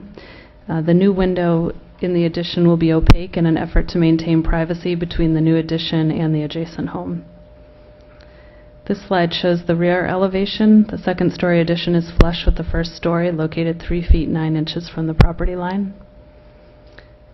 The application was reviewed by historic architect Leslie Dill for compliance with the Secretary of Interior standards and was found to be in compliance except for the proposed roofing material. The applicant would like to install a standing seam metal roof as seen in the center of the slide. Ms. Dill found that the proposed standing seam metal roof would detract from the modest character defining form and proportions of the original cottage design. She explained that the shingle roof is more compatible due to the repetitive pieces and the material will conform to the curve of the bell-cast eaves and does not call attention to itself. The applicant has submitted 2 sets of elevations due to Ms. Dill's concerns. One with the standing seam metal roof, which is their preferred design, and one labeled as shingle roof. This evening, the Planning Commission should clarify in their motion which of the roofing material will be allowed. A question was raised by an adjacent property owner regarding the lofts and relative to the floor area of the home. I'd like to go over the question Mr. Walker raised and explain how the applicant has addressed this. There are 2 existing lofts within the home. The rear loft will be removed to make room for the new addition. The original submittal did not include the floor area of the front loft in the floor area calculation. The plans were modified to raise the front loft 1 foot to comply with the maximum floor area ratio. Within the code, any area with a height of 4 feet or greater is counted towards the floor area ratio. By raising the floor of the loft 1 foot, the floor area of the loft is decreased from 34 square feet to 18 square feet, and the total floor area ratio of the structure is 724 square feet, which is under the 725 square foot limit. There are no new lofts proposed within the addition. Staff has recalculated the floor area ratio and has found that all the square footage calculated on the plans is accurate. To assist in the evaluation of the 3 requested variances, I'll go over the characteristics of the lot. As stated earlier, it is a small lot. The lot at 203 Central is 25 feet wide by 50 feet in depth. There's a 10-foot section of right-of-way leading to the property that is not utilized for the street. The Public Works Department allows this area to be improved by property owners with a driveway approach, a driveway, and landscaping within a minor revocable encroachment permit. Any structures in the right-of-way require Planning Commission approval of a major revocable encroachment permit. The rear wall of the home is located 3 feet 9 inches from the rear property line within the required 10-foot rear yard setback, so it's legal non-conforming. The applicant is requesting a variance for the proposed second-story addition to also be built flush with the first story, just 3 feet 9 inches from the rear property line. The applicant is requesting a variance to the required on-site parking spaces. The proposed addition requires 2 parking spaces. Once you increase the square footage of a home by 10%, you're required to come into compliance with the parking. 2 tandem spaces within a sidewalk exempt area must be 9 feet wide by 18 feet deep. The sidewall of the home is located just 8 feet from the side property line. Also, a point of clarification brought up by Mr. Walker, the applicant is not removing the side entry to the home or the step leading to the side entry. The depth of the driveway, including the 10-foot right-of-way area, is 33 feet, 3 feet shy of 2 18-feet long spaces, as required by code. The distance between the edge of the pavement and the front porch is 18 feet. If the applicant were to widen the driveway 1 foot in this front area, that driveway would comply with 1 standard spot. The applicant is requesting a variance for the second space that is substandard and wouldn't meet the width requirements or the depth. The applicant is also requiring a variance for 2 permanent structures in the front yard, a fire pit and a concrete bench. The front yard setback is 15 feet. Any structures within that setback area must be allowed encroachments listed within the zoning code. Within the R1 district, allowed encroachments in the front yard include a main entry porch, stairways, a fire escape, bay windows, or a landing place.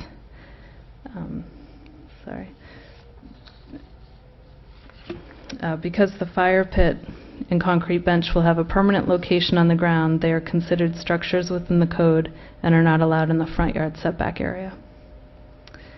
Here's a close-up of the landscape plan. As you can see, the gas fire pit is located just within the property line. The concrete bench is located just beyond the property line and requires a major revocable encroachment permit. As stated in the staff report, staff has concerns for allowing permanent encroachments within the street right-of-way when they are unnecessary. If the Planning Commission were to grant the variance for the bench and the fire pit in the front yard, staff would suggest requiring the bench to be located within the property and out of the right-of-way to avoid proliferation of permanent structures in the right-of-way. The Depot Hill neighborhood is known for cottages with front porches, beautiful gardens, and a vibrant front yard. It's important as planners to not zone out the social aspects of a front yard, but this must be balanced with health, safety, and welfare concerns. The city allows fire pits in areas out of the required setback. Within this property, there's not sufficient area in the front of the home that is not within the required setback. So a fire pit would introduce a source of light, noise, smoke, and potential fire and safety issues that could have negative impacts on the neighborhood. In reviewing variances, the Planning Commission must make findings for special circumstances applicable to the subject property, and that granting the variance permit would not constitute a grant of special privileges inconsistent with the limitations of other properties in the vicinity. Within the staff report, staff made findings for the parking and the rear yard setback due to the special circumstances of the location of the historic home on the site. Staff was unable to make findings in support of the fire pit and concrete bench. The municipal code lists considerations by the Planning Commission in reviewing major revocable encroachment permits. The considerations for the bench include the expense and difficulty to remove such improvements, conformity with surrounding neighborhood, preservation of views, and whether the permit would result in granting of special privileges, and also reviewing major encroachment permits. The Planning Commission should consider if the benefit to the applicant and the community is determined to exceed the detriment to the community, the permit shall be approved. Since the time that the staff report was published, staff has received additional information regarding mitigation of this giant sequoia redwood tree on the adjacent property that has roots under the existing driveway. Staff asked a local arborist, James Allen, to visit the property and suggest any mitigation to ensure the tree is not impacted during construction. Mr. Allen suggested alternative methods of construction to prevent damage to the root system. Staff has created an additional condition of approval number 23 to require that a qualified arborist be retained prior to removing the existing brick surface and to monitor demolition and determine the most effective construction method for the new driveway that will protect the health and longevity of the tree. Staff recommends that the Planning Commission provide direction on the requested variances and approve the project application, including requirements for shingles to be installed on the roof. Thank you. Thank you. Questions for staff?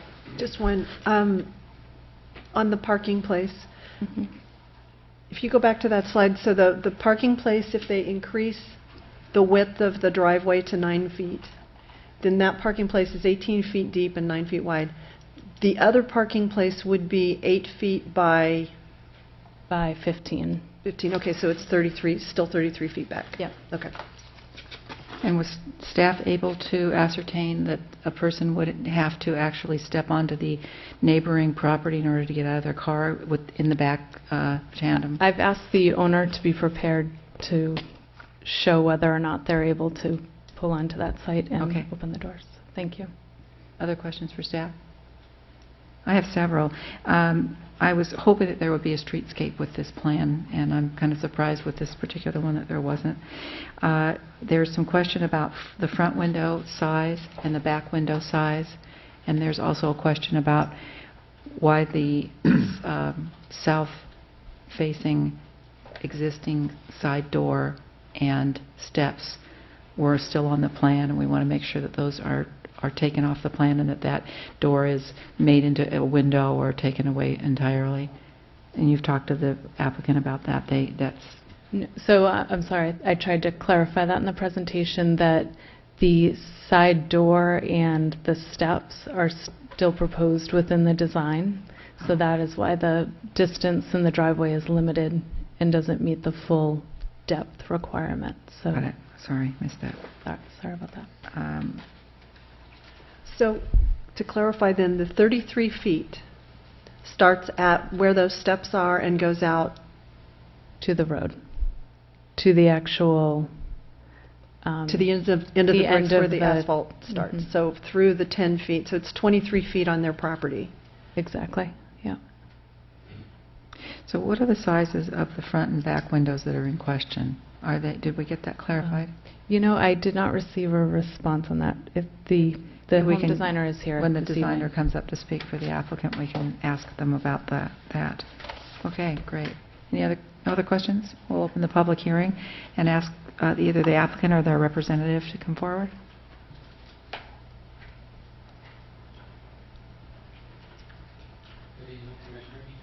Good evening. I'm Richard Amy, the designer for the project.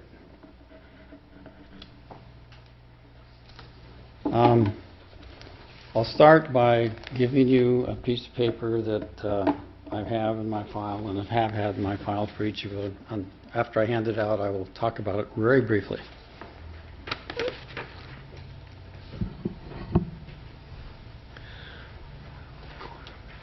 Go. Thank you.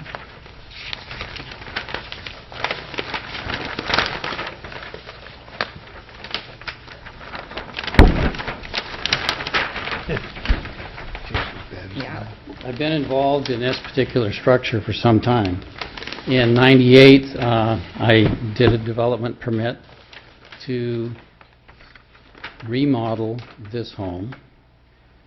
The only thing left that was original is the front door. If you look at the top of the page of what I handed you, you'll see the elevations. I'm going to the upper right. The original window on the front was a 3.6 by 4.0 aluminum slider. We changed it to a wood window. That's now deemed historic. If you look at the side, which is the south side, there's a porch. The next window back is a wood window. Then there's a small aluminum window, another wood window, another aluminum window, and a sliding window. That was changed to put the two windows in and the porch that goes out the side. On the back of the house, originally there was a window and a door that came out the back. That was changed so that it's a single. As part of this project, we, the owners, and I changed the roof from a very low pitch to a 12-12 pitch and created the lofts, which is part of the conundrum. The ironic thing is, I got a special award and recommendation from the city for this excellent design of a historic structure, so now we're stuck with a historic problem. That aside,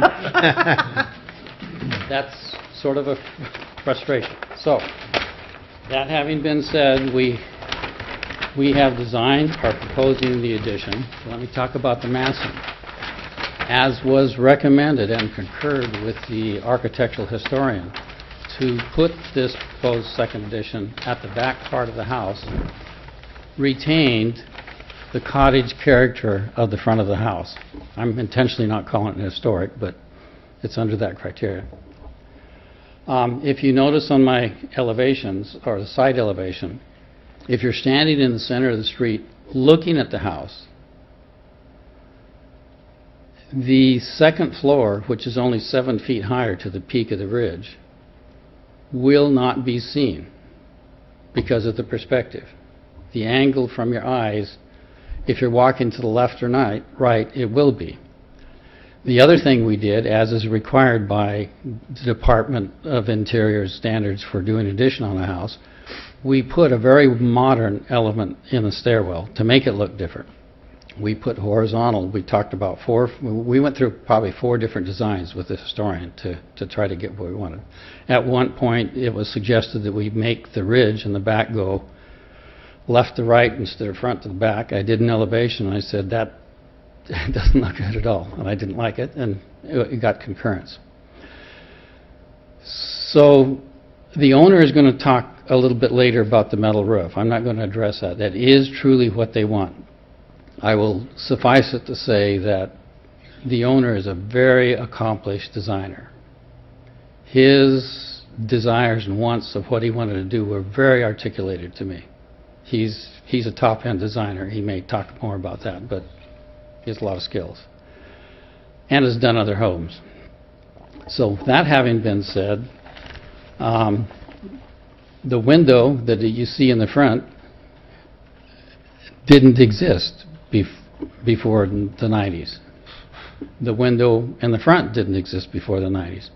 Yes, it was our intent, my intent, to have the window in the front in that loft be bigger to let more light in.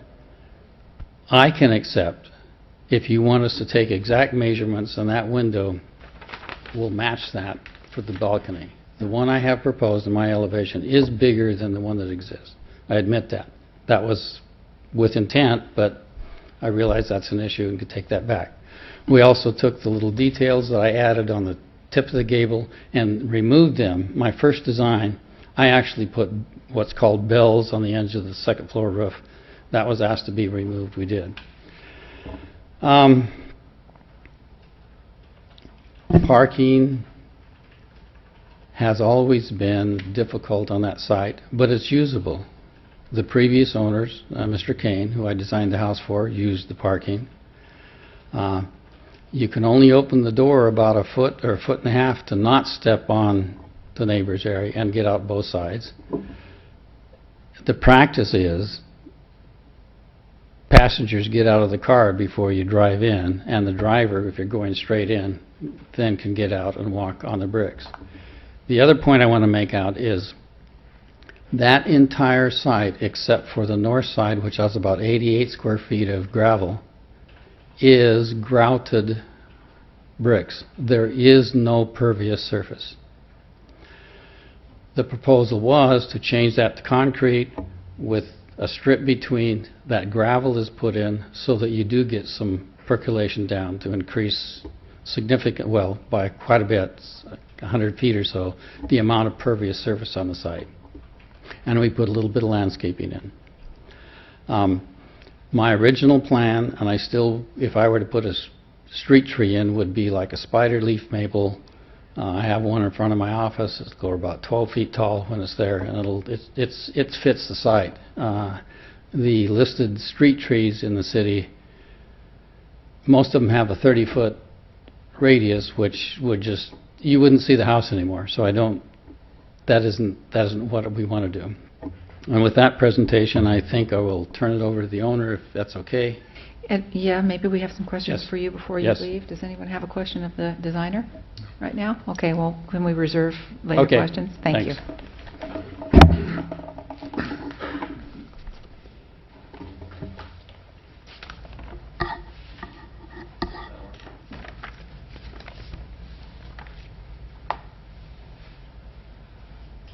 Good evening. Good Thanks evening. for having us tonight. Sir, can you introduce yourself? My name is Doug Sapsker.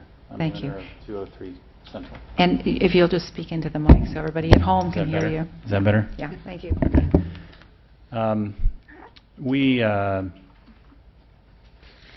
purchased this house back in December, and initially, before we even bought it, we worked with the architects in the area and chose to work with Richard, who'd worked on the property before. We're really interested in expanding the house to make it more user-friendly to the family. We have 2 kids. They're both teenagers. And the lofts are great, except for just access for myself and my wife. Additionally, we wanted to get a second bathroom. We're not increasing the square footage. We're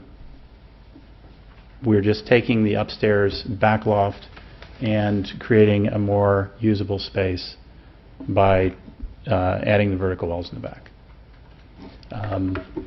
So there's a lot of opportunity that we hope to get from the property, and I think that by making it more useful for us and the family and guests, we're going to get a lot more out of it. There's a lot of restrictions. Like Richard said, I've been through this before, not at this level because of historic limitations, I would say. The metal roof is something that I'm very interested in. I'm interested in for a lot of reasons. It's an aesthetic thing. Additionally, I think that, or I know that, it is 3 to 4 times the lifespan of any composite roof or shingle roof.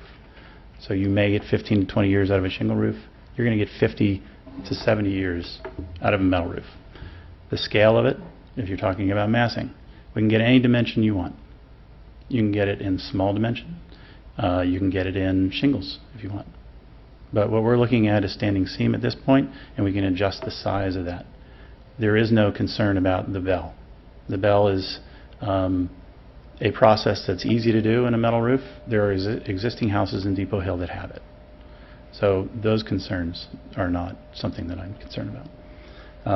We can go through these slides. Mostly it's design stuff. It's not about challenging any of the variances at all. Well, yes, there is. There's the one about the fireplace or the bench. The bench is within the setback, and I think it was stated early in the meeting that we need to be consistent. You need to be consistent, and again, it was the consistency comment was based on 116 grand. So, if you want to go through the next slide, you can go to the next one. These are the things I want to talk about. If you go to the next one. So the metal roof, we can put it on a small house, a standing seam. You can put on a large one. The one in the bottom left-hand corner is a very fine, very small, square rib roof. It comes in any color you want. I like the natural things. The house on the right is my house in Menlo Park. We used it on that. You can go on.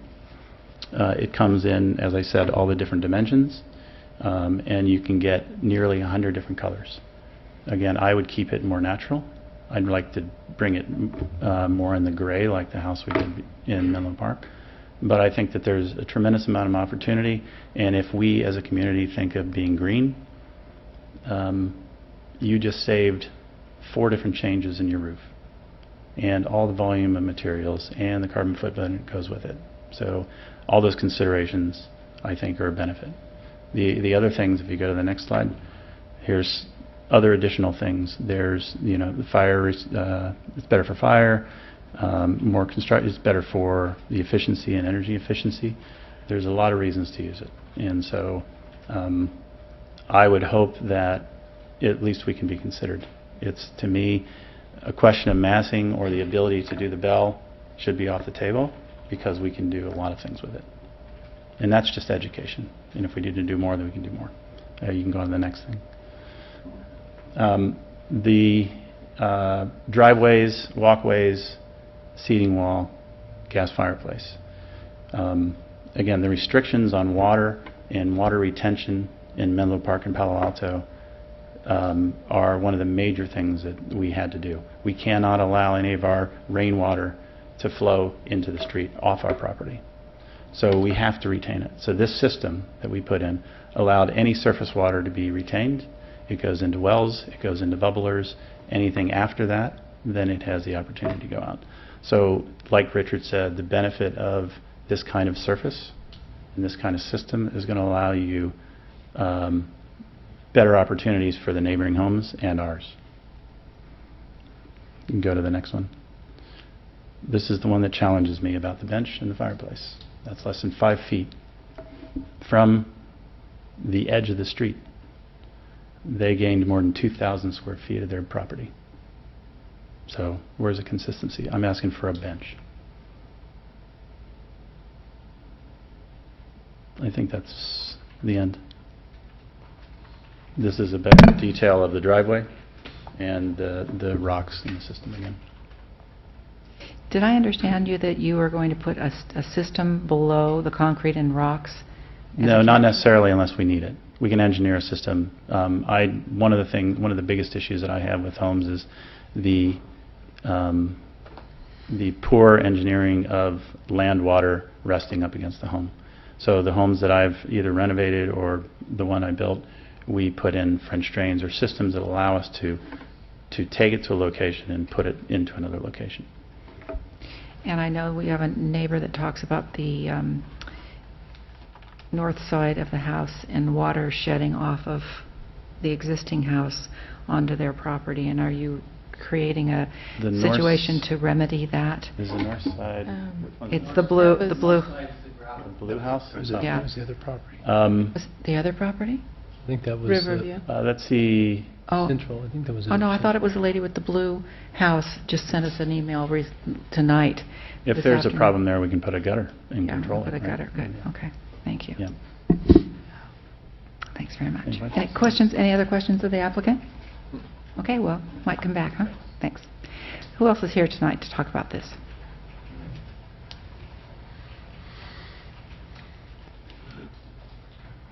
That was very interesting. My name is Rex Walker. I own 206 Central Avenue. It's been family owned since 1958, and I'm really shocked. We're interested in our historic houses in Capitola, and our neighborhoods are very important, and we just seem to have gotten something entirely different here. I mean, we don't want to be Palo Alto. But anyway, I have some pictures that I want to go through.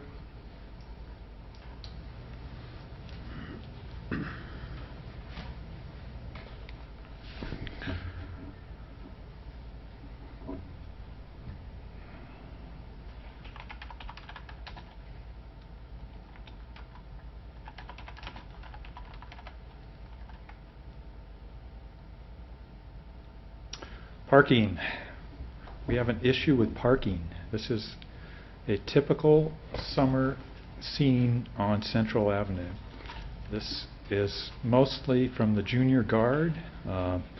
This also shows up during the Wednesday music concerts. It's village employees park up there. It's overflow from Fairview and Grand Avenue because they have permanent permit parking. Central Avenue is just on the weekends. It also provides parking for the Casablanca apartment.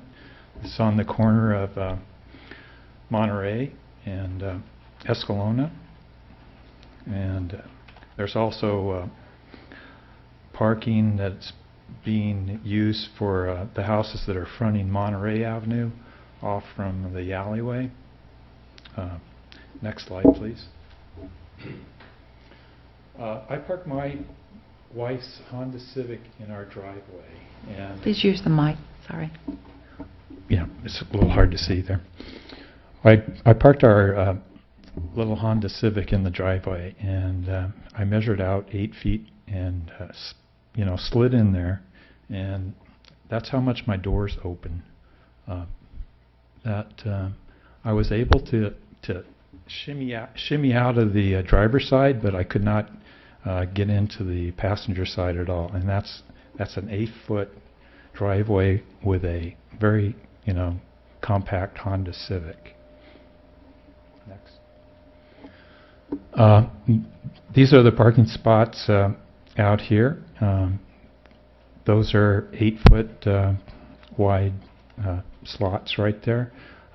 You can open your doors there because you're using the space next to you. So, next.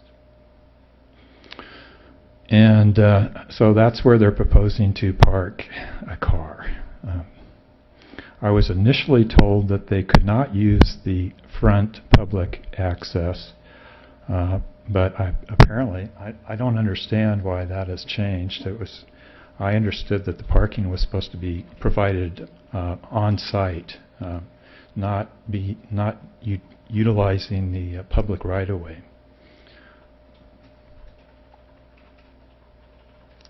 That's another scene of the parking, extremely tight. That's the front escape there, nice character of complementary design. And this is going to be the view from Fairview Avenue. You can see the back part of the property with a skylight in it there. And that's going to be where the addition's going to be up in the air there to 25 feet. And Richard always talks about that you won't be able to see the new addition from the front view, but most of the time you're going to see the view coming up Central Avenue, and that's kind of what I drew in there. And that's another view closer up.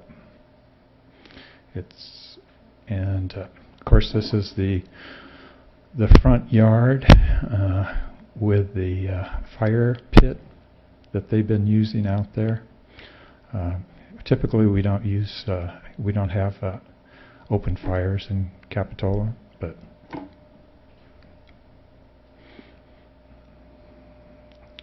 that's the fire pit right there too.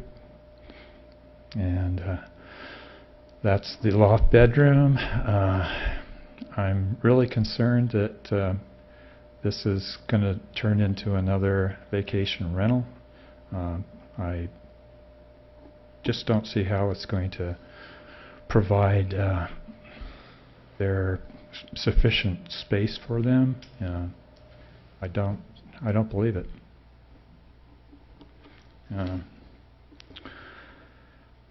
It's interesting that we have kind of the same issues that they're having down Central Avenue at the other end, as far as cramming us in there, variances, parking. It seems to be the same kind of issues that we have. Thank you. Thank you. Is there someone else tonight who'd like to talk about this? Yeah, good evening, members of the commission and staff. My name is Lon Price. Thank you. My family owns the property at 205 Central, next door to the proposed project at 203 Central. As a young girl, my mother spent her summers at 203 Central in a house which her grandfather was a part owner. That man, my great-grandfather, was a builder, and in the 1930s he bought the vacant lot next door and built the house at 205 Central. We have several concerns about the proposal. From the street perspective, the proposed addition, I don't know if you did that one, the proposed addition presents a visual size increase of greater than 60%. The proposed addition simply overwhelms the existing structure. Permitting a fire pit in the front setback on a quiet residential street paves the way for activities disruptive to the quiet nature of a neighborhood. Allowing privately owned permanent structures in the public right-of-way seems to violate the very idea of a public right-of-way. The strategy to meet the parking guidelines involved utilizing the public easement with a revocable encroachment permit. If the city later decides to exercise their right to revoke the permit and install a sidewalk, the property would no longer conform to the parking requirements. The proposed screen hedge would visually narrow the streetscape and could cause sightline issues for vehicular traffic. On a personal note, one of my favorite rooms in the house at 205 has always been the ocean-facing bedroom with its spacious window. In the daytime, southern light floods the room. On a hot summer day, the cool sea breeze flows in through the open window and out its companion on the opposite side of the house. At night, I can hear the ocean while I'm falling asleep. If the proposed second-story addition is built next door, that window will look out onto a flat wall just 6 feet away. The direct sun will be blocked, the natural ventilation will be thwarted, and the sound of the ocean waves will be muted. Overall, the proposed addition continues to move the area away from the cottage character for which the neighborhood has traditionally been desired. I respectfully request the Planning Commission deny the conditional use permit for the addition and the variance for the fire pit and its associated structures. Thank you. Thank you, Mr. Price. Is there anyone else tonight?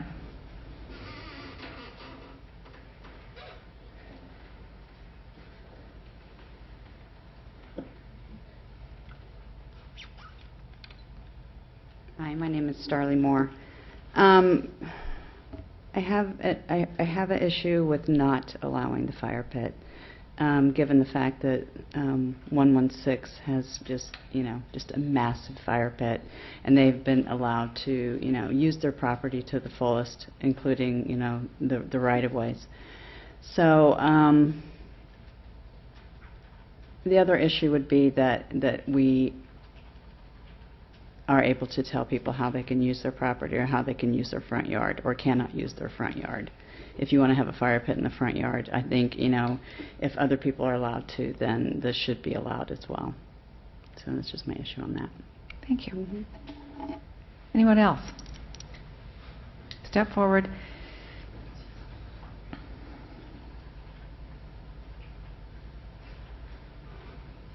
Susanna Glina, 113 Central. I'm having a hard time wrapping my brain around what's occurring on our street, particularly because of everything that got built at the end of 113 Central. I think that it's thrown a lot of question as to what is permissible and what isn't.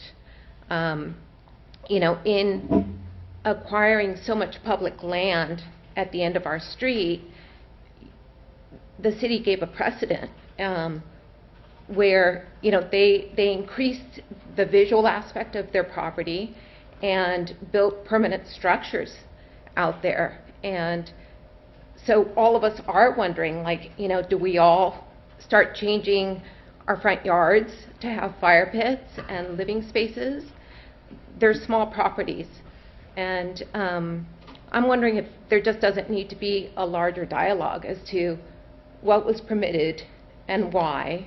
Was that a mistake? What is the character of our neighborhood? And, what do the neighbors want at this point? You can't really stop all change, obviously, and you do want upgrades, but, is the point to maintain a cottage feel? Is the point to maintain, personal privacy as well? I mean, are we opening up a situation where we will all start using our front yards as living spaces as well? Because traditionally they've been quite small front yards. So I guess as a resident of Central, I'm seeing huge changes occur. We have a lot of people that are buying properties that use them as vacation properties, and that's always been the case in Capitola. But as someone that is there all the time, to see these changes and it just feels like there's no real set plan going on, as to what we're requiring for greenery, what we're requiring for the character of the neighborhood, and what is the goal? Are we all on board even as neighbors? Because I don't know that I know that we had a lot of limits when we were building, but as new building occurs, I mean, we're having 4 or 5 projects just on Central in the last couple of years, and more coming up, in the next couple of years. So that could potentially change the entire street. Talking about greenery, talking about living spaces out front, talking about maximizing lots or not. I don't know if maybe there should be a larger forum for all of Depot Hill, or if what has already been established as the guidelines needs to be reviewed, and some of the permits that were granted in the past revoked or opened up and changed so that new permits are allowed. It just seems like things aren't very evenly distributed at this point in terms of what's an allowable variance and what isn't. Thank you. Who else would like to talk about this?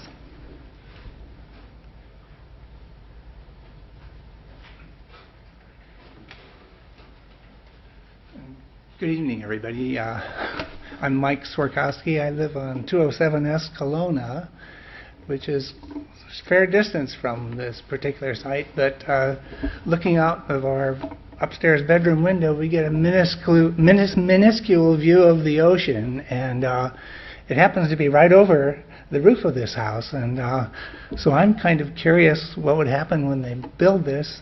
Am I going to lose this view or not? And I can't tell from the plans whether I will or I won't. And would this possibly affect the value of my house if I go to sell it? I'm 75 years old, and I may not be living in a home in the future. I may be put in a home and not be there. So I'm kind of curious. So that's one issue, and I imagine that some kind of a study or some kind of a evaluation can be done on that. Second issue, people were discussing fire pits. And in the last year, we got a fire pit that was installed right by next to our backyard. In fact, the fire pit is about 30 feet away from our bedroom window, which is about that distance. And this means that we can hear pretty much everything that's going on around the fire pit. And the people that installed the fire pit promised that they would quit at 10 o'clock in the evening, any outdoor activities. Well, in the past, they've been out there at 10:45, 11:15, 11:45, and 1:15. And I've asked a couple of times if they would keep quiet, and they've kept on going. So, and also they've had music out there until 11:45 at times, which the Capitola noise ordinance does not allow this, I understand. So we can hear. We have double pane windows in our bedroom, but we can still hear just about every single word of their conversations. And they discuss things like, like really crazy items, like why do men have nipples, and why do some South African men act differently than they should, and is the Bible really a storybook, and and they discuss the behaviors of their daughters and how often they've been in 72-hour psychiatric holds, and it's all kinds of other things, and it isn't interesting after a while because it's very repetitive. So I'd like you to keep that in mind when you're dealing with fire pits in the future, given that the climate change is improving and people are spending a little more time outside in Capitola. Thank you. Thank you. I guess I should sign this. Who else wants to come up? Come on forward. Let's keep it rolling here, folks. If you want to speak, now's your chance.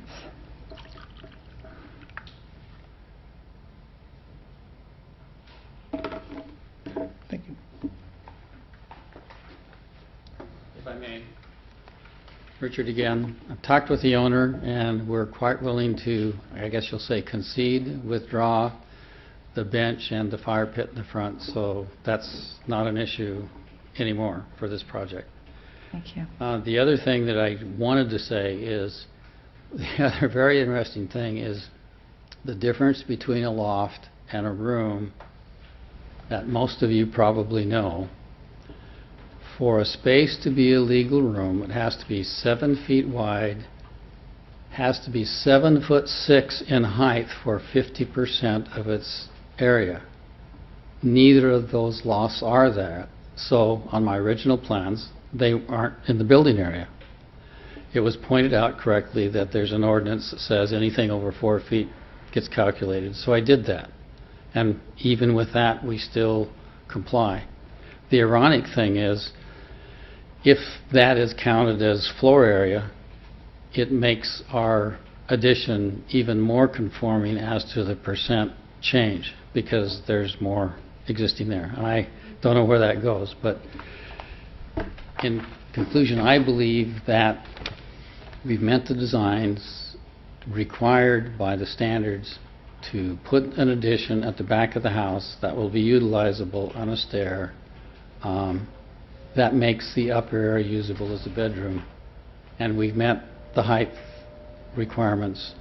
Parking's a problem, as pointed out. But as far as, and that's all I wanted to say at this point. Thank you. Richard, I'm noting that this house was built somewhere between 1905 and 1917. The original house. So my guess is the original window wasn't aluminum. So that's probably the one that you replaced was probably a replacement. Probably was. I have no idea what was original. Okay, thanks. Just wanted to hear that. Anyone else? We're going to bring it back to the commission then. Commissioners, who wants to start on this very complicated issue?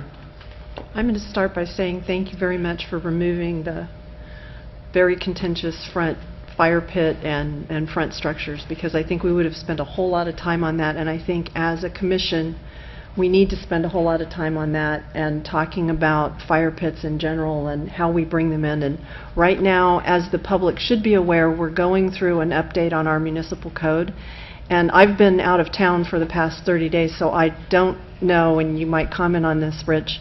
how much public input we're getting, but it is really important to us that we hear from the community on what you want, what you want to see going forward, because our job is really to be consistent and apply what the community rules, if you will, to make sure that we grow in the way that the community wants us to grow.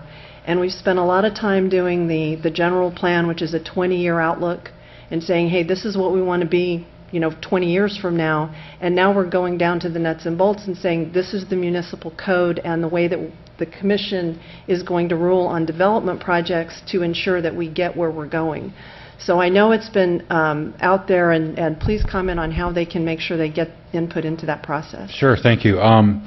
We're currently doing interviews with various stakeholder groups, and then we also have a public survey that you can access through the city website. We do encourage anybody that has an interest in sharing their voice to participate.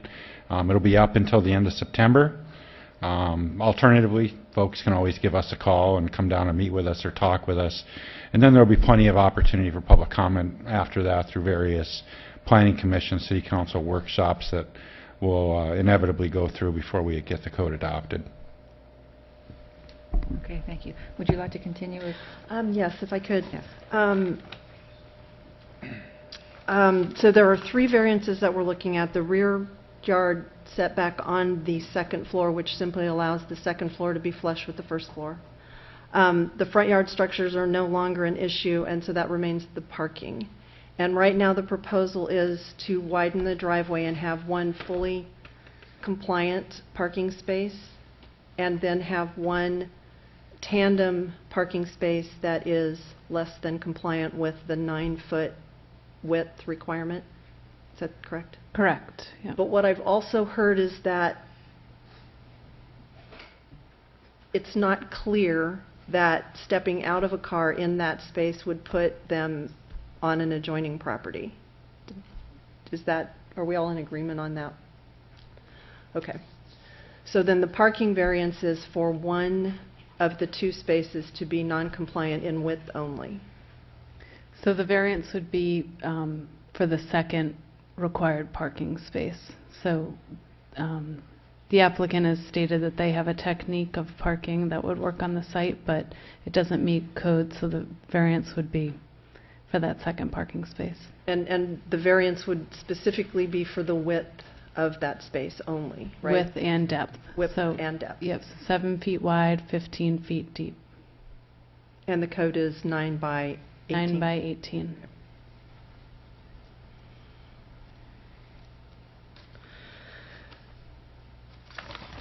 As everybody should know, probably does know, I am very involved in the Capitola Historical Museum, and so historical structures are something that I pay really close attention to.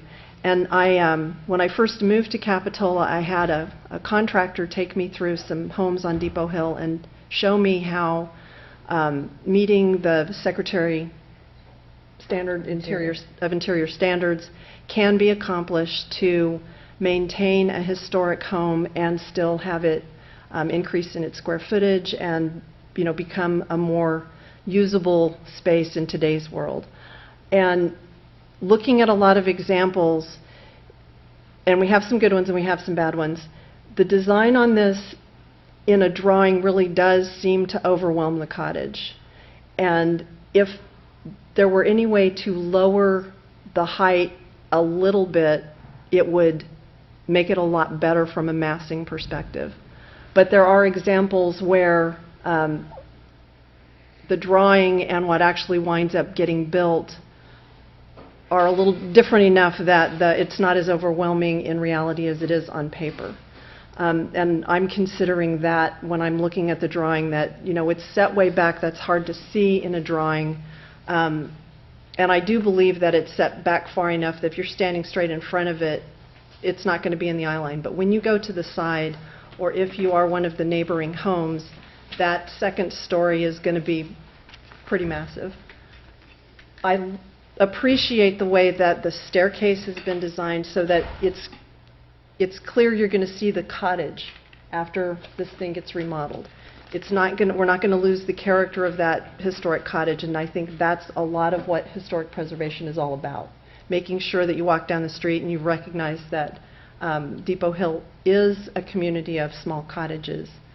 And even though some of them are now bigger in the back, you can still see those little cottages. So I really appreciate, from the historical perspective, the way that the design has been done.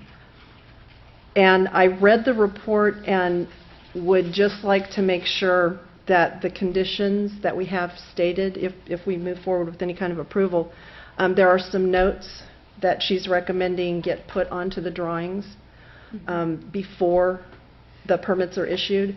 And I was thinking that there were changes to the drawings that we were looking at today, but it's my understanding now that the drawings that we have before us are the final drawings. So that side door that's still there is still going to be there in the end. The little roof line above that staircase, does that remain as well? That is removed. Correct, Richard?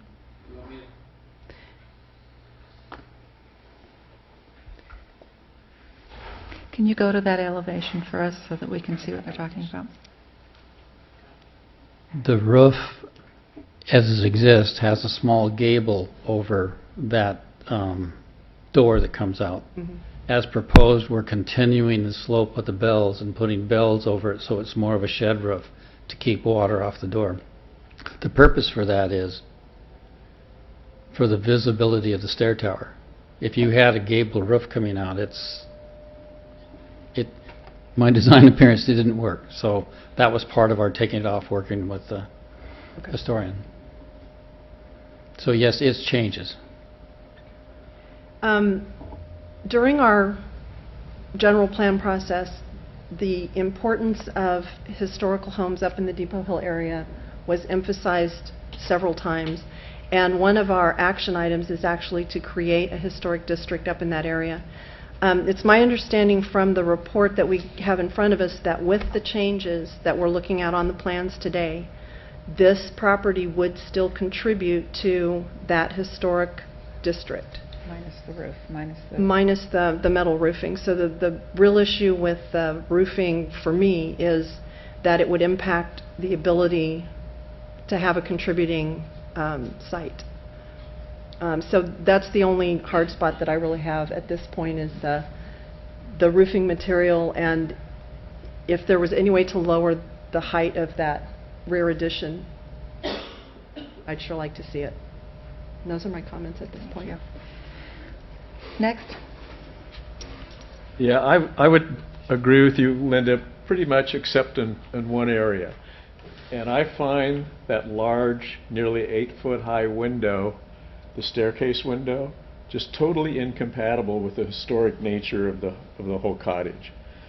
It seems to me that it would make more sense to have a window there, but have it a window that's reflective of the other two smaller windows in the house, because he's got the big window on the side. I think it's glassed in from the back also, I don't recall. So light's not an issue there.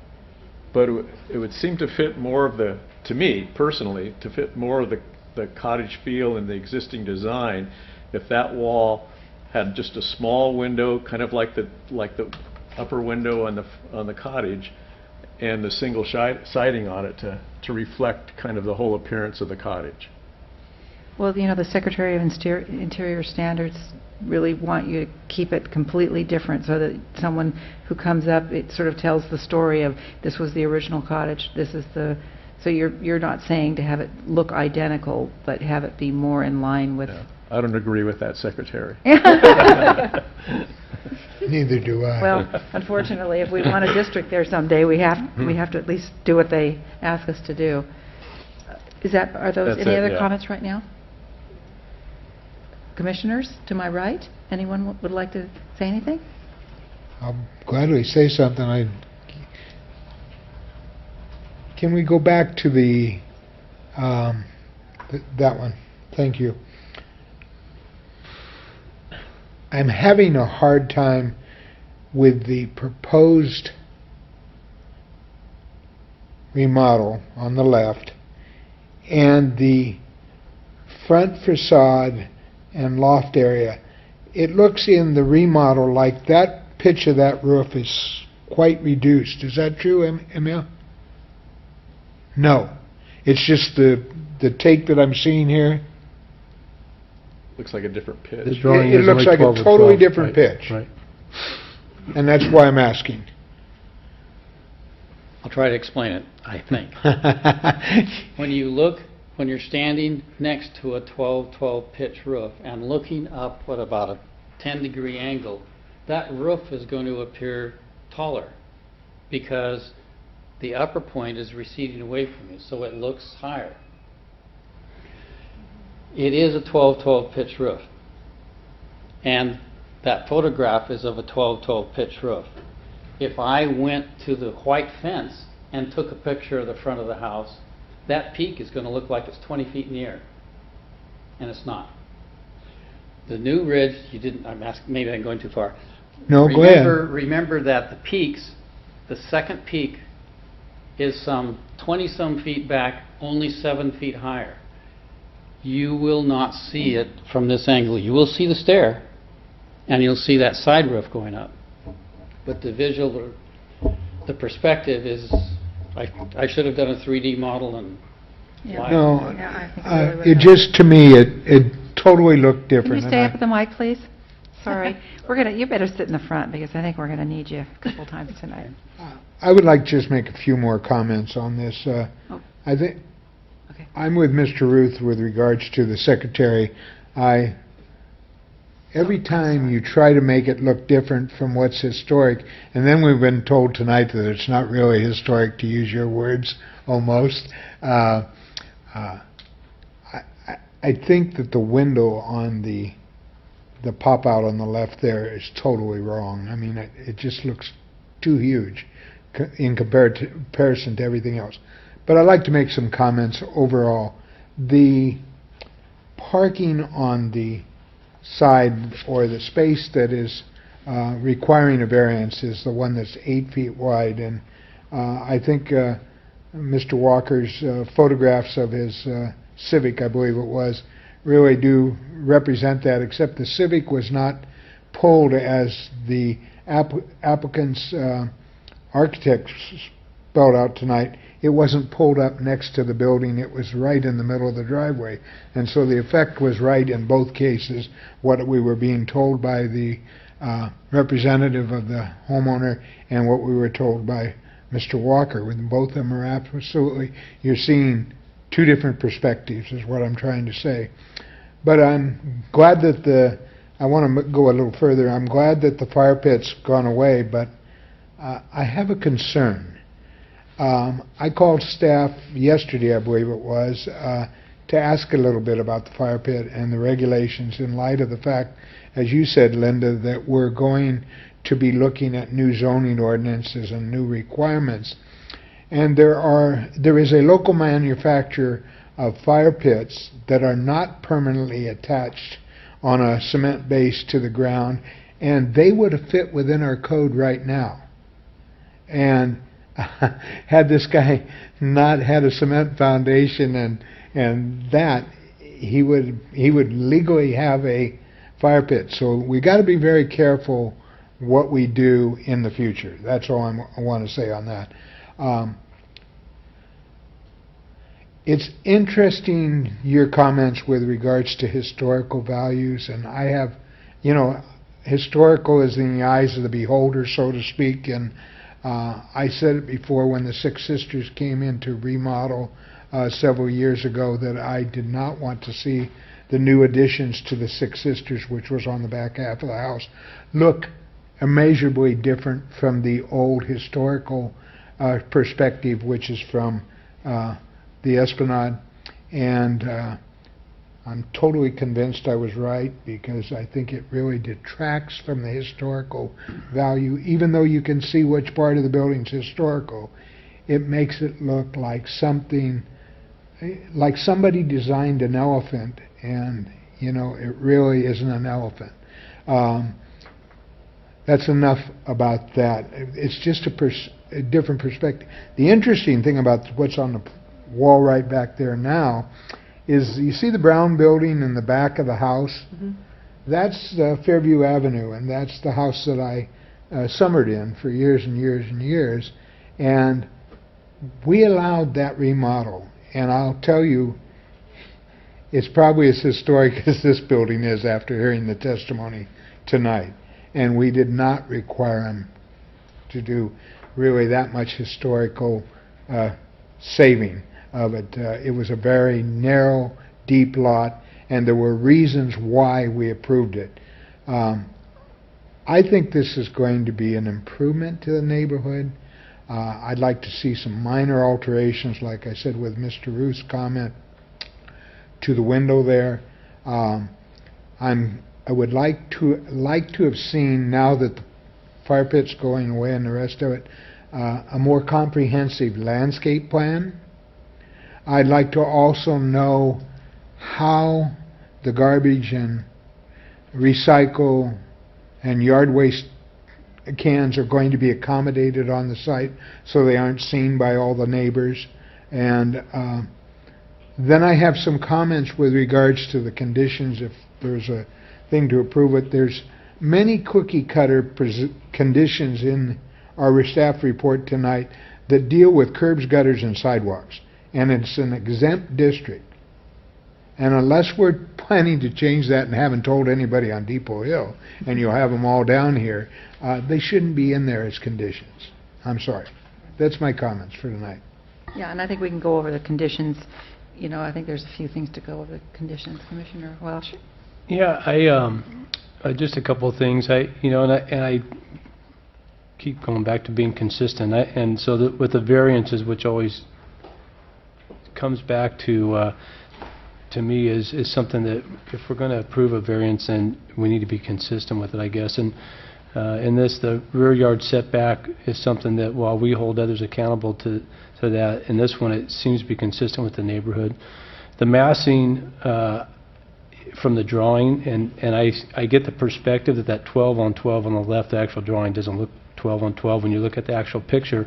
And Mr. Emmy's right, and I took actually your numbers off of your drawings, and I went 34 feet across the street and looked at it because I didn't believe that you wouldn't be able to see the massing. And you're right, you won't see much of it. However, as one gentleman mentioned earlier, coming up the street, you will be able to see that mass. And so, I think to me it's a bit of concern because I think it is overwhelming to some extent of that small cottage. Having said that, I think there's some nice improvements here. The parking to me is something that's a current situation. I don't think you're exacerbating it really by the addition, the remodel. So I think that's just part of the problem that we have in some of these homes on Depot Hill. And really those are, I think, along with the other concerns, those are the only concerns I really have. And thanks for removing the fire pit. I just have to say that this is going to come back to haunt us. You may have removed the curse tonight from us having to deal with this, but I, for one, if I had it to do over again in the 116 Grand, would not have approved that because it is inconsistent with the neighborhood, and I think it's going to come back to bite us. If not tonight, it's going to be another night. So that's all I have to say about that. Yeah, who knew we were going to start having fire pit wars back then? To me, it's not the fire pit so much, it's building an encroachment area and allowing that large encroachment area. Right. Well, I share the gratitude of your withdrawal of the front landscaping in regards to the hardscape. I support the reduction in height of the second-story roof line. I think it will help with the massing, and I think there's some room, and that was what I asked you, Richard, to stay up here for and ask your feedback on that and give us some ideas about, where you would go with that or what you feel about that, what your client might feel about that.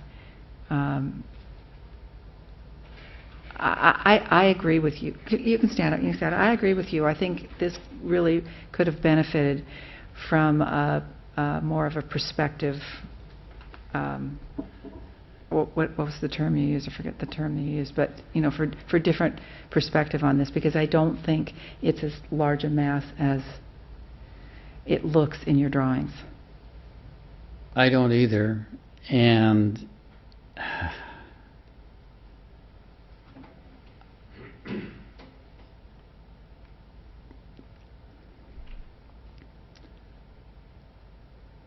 This is going to sound weird, but I think I have to, what I am going to suggest to the owner to prove my point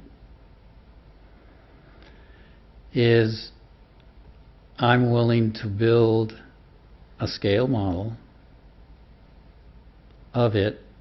Won't have all the windows, won't have opaque windows, but the mass so that you can spin and turn it around and continue it. So I'll bring that back. I need to go back and see if he will concur with that. They want a decision. I think we're close, but I think I'd like to prove the point. We lowered the roof as suggested by, it was designed at 8 foot. And we've lowered it already, and Leslie felt, yeah, that does it. It's going to take it down, the gable change, when she understood the perspective and liked the stair tower. In fact, that was an element that they really liked. Digression that wasn't what you said. I am appalled what the Department of Exterior makes me do to historic structures. I used to design additions that looked seamless in all over the place, and I regret not being able to do that. But you have to make it articulate. I've been through Chicago, Ohio, Cincinnati, and look at metal roofs, non-metal roofs, glass enclosures. Want to go to a current case, look at the La Bahia. How different, if it happens next week, the addition looks from the original. That's being forced to us by federal regulations. It's beyond state control. So I understand your feelings, but it's like as a designer, I have to make it... That large of window, is that the only design feature you can do to make it look different? That's part of the owner wanted to make it look supermodel. If we're going to do that, let's have that stair floating up and going up. It was a conscious decision. There are other things we can do. That's for sure. And I looked at shingles halfway up, and that didn't. I'm meeting a client's need versus what meets the law. That's the design conundrum. So I've gone too far. Let me come back. And can you, will you also do, if he decides he agrees with you, do a streetscape as well, so we can really see how your application fits in with that street? Right. Let me ask a question on streetscape. Do you want a true elevation, which is always distorted, or do you really want pictures? Because a streetscape does the same distortion, because you'll never see it that way. That's the problem I have with streetscapes, and that's why I'm asking, do you want that, or do you want a photo rendering of what it's going to look like? I would think that would be more accurate. Yeah. That's what I mean when I say it. While they talk, can we talk a little bit more about the staircase? Because there's another element of the design of the staircase that they have here that I like a lot, that I'm not sure what an alternative would do. It almost makes the massing smaller because you can see through it. And on the other side of it, there's a lot of space. So not only does it really draw that line for the cottage, but it sort of makes that wall not there. Is there any, besides making it smaller, is there any other way to make it look the way you would prefer it to look? I don't know. I understand your point. You can see through it. It makes the cottage kind of stand out. Yeah. I have to think about it. Okay.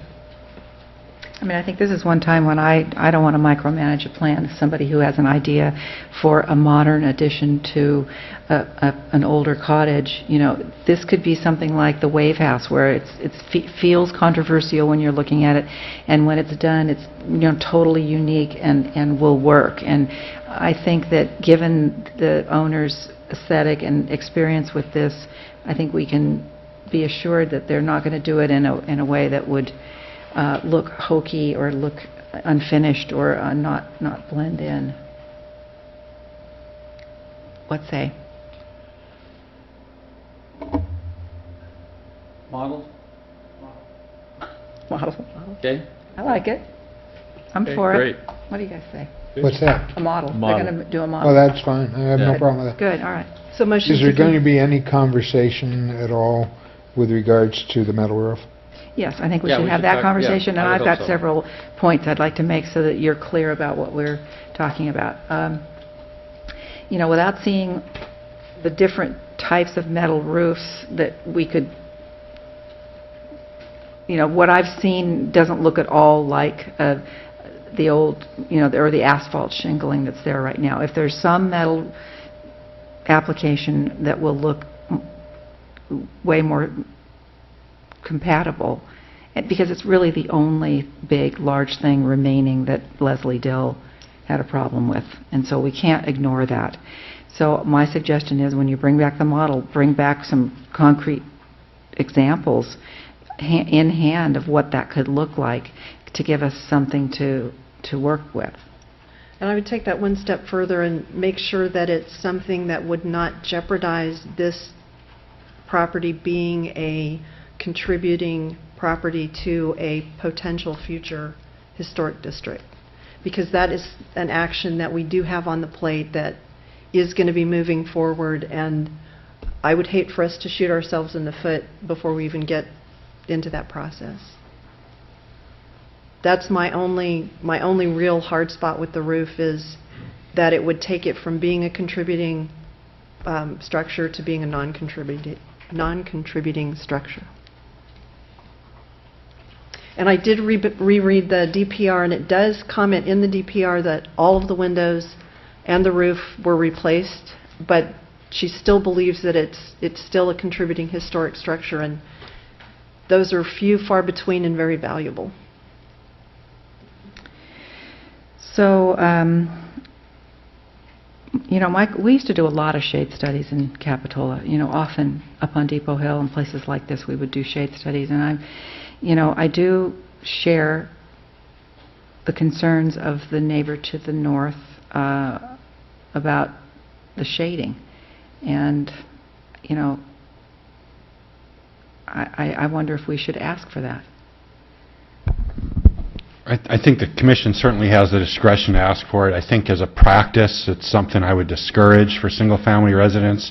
Certainly for bigger buildings like the 38th Avenue Senior project that we looked at last year, that was something we did a shadow study for.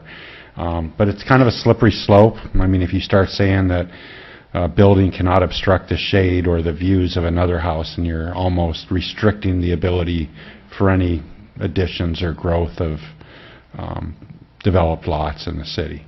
So I don't know if it's something we want to do routinely, but certainly if this is a case where it would help you make your decision, we could certainly do that. I will ask the rest of the commissioners. And we do want to add, you know, ask them tonight about the garbage structure, a new garbage structure, or I also want to ask about the shed, the existing shed. Is that going to be taken down and replaced with something else? No. So any outdoor space for any garden tools, or there's nothing like that planned? I would... You want me? Yeah. I would consider that, and I would also consider where the garbage cans are going to go. There's room behind the house in the 4-foot area for the garbage cans to be screened without having to build a fence. Okay.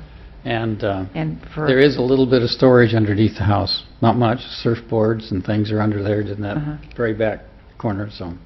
Right. Okay.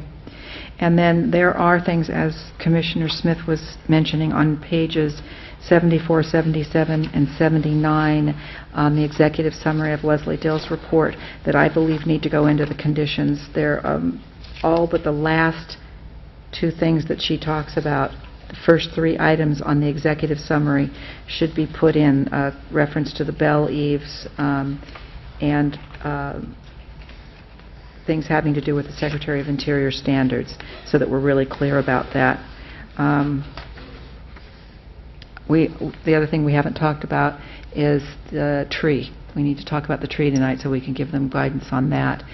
I do have concern about that tree. That's, you know, this community is losing its trees over and over and over again. So if there's a way that this applicant can come back to us and have either changed the type of material you want to use for that section of the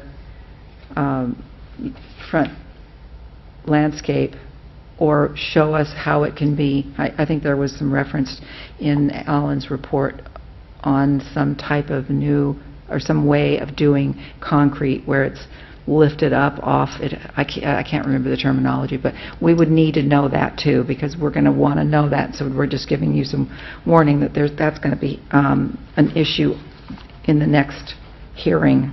So just to clarify, Katie's recommended condition gets added as well as they come back with a little bit more Showing of a us, plan, yeah, how they're going to do that? Okay. Right, and maybe a new landscape plan, considering there's no fire pit or bench. That's it. That's all I got. What else did we not? So is the intent, Madam Chair, to continue the item and have these conditions redone to include the things you just discussed, or? Yes, that, as well as reviewing the change in the front landscaping, reviewing what they've decided to do with the tree, with looking at roof material, and looking at the model. And removing the conditions that call to curb, gutter, sidewalk. I assume that might happen, but I was more interested in, it sounded like you guys had conversations with staff with regards to it's listed as primary record on page 69, that you wanted some certain items from that report included in the conditions, and I'd just like to see that, because it might be better just to reference the entire report as part of the condition. I would prefer having these three. They're very specific.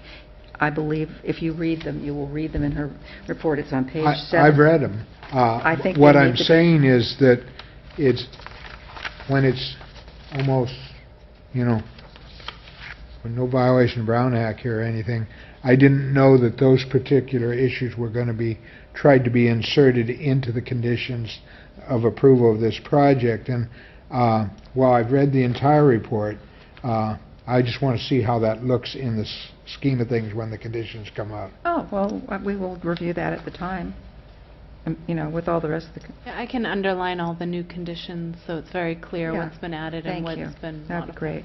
And just to clarify, when I brought that up tonight, I did not talk to staff about that earlier because I hadn't read the report yet, but Well, somebody referenced pages that they had talked to somebody else, and I don't know Okay. whether it was you or the chair, and I don't care about that. I just wanted to see how it all looks as a package. Yeah. I'm sorry, I didn't mean to offend anybody. I was just trying to No. get a handle on it. No, but I think that we will be looking at those conditions, and I can, yeah, we will look at the conditions. I'd like to make sure, too, that the model is available at City Hall, at least a week prior to the public hearing, so that members of the community have a chance to come in and take a look at it, too. And maybe, we could send out an email, or just so that people don't have to see it for the first time the night of the hearing. Sure. The one item we have not talked about is the front window. Feedback on that was Front brought window up. in the loft, is that the one you mean? Loft. Oh, keep it the size that it is, or the increased size that's currently in the plan? I don't have a feeling about that. I prefer the same size it is now. Is there any other? I thought Mr. Amy agreed to that, but He did, I think, earlier. yeah. And I kind of agree with you, just simply from the historical perspective and jeopardizing what we've got. And I didn't see any mention of it in her report that she'd seen that it was going to change and get bigger or not. Even though it was changed in 95, which she does include in her report, she doesn't comment on it changing again and whether that makes any difference. So if he's amenable to keeping it the size that it is, that's preferred. If she says it's okay if it grows, I have no problem with it growing. So we can keep that open if Ms. Dill feels it's okay. We can at least keep it on, whether we decline it next hearing or not. Is that all right with the Commission. Commissioner Ruth? What was that? Keep it on right now and ask Leslie Dill if she feels that would be contribute to the non-contributing. Because you're right, I can't find, I thought she did reference that, but I do not see it in her report. I was talking about, what are you talking about? This is the front loft window. Yeah, it wasn't addressed. We talked to her about the back window becoming bigger, and she approved that. Right. And the front, she thinks the front's going to be the same size as it was. I think so. Yeah, Do she you just have- says the new windows in addition are also compatible in size and scale, so it's, So she's at, does the applicant have a problem with keeping it the same size as it is now? We can, We'd prefer to get as much light as possible, but if that's what it takes to get it done, we'll keep it. As I said, that whole gable end didn't exist before '96, so the original proposal was a half-round window, and when we raised the roof, we put a square window that was more compatible, and it's just a little small. But I don't want to kill the project because right, of that. right. Well, we can ask Leslie Dill what she thinks about this.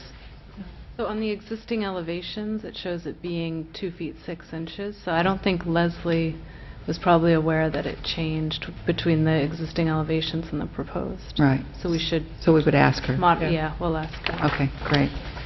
What else are we needing to wrap up? Date certain. Sorry? Date certain. Date certain. You're asking for a date certain tonight?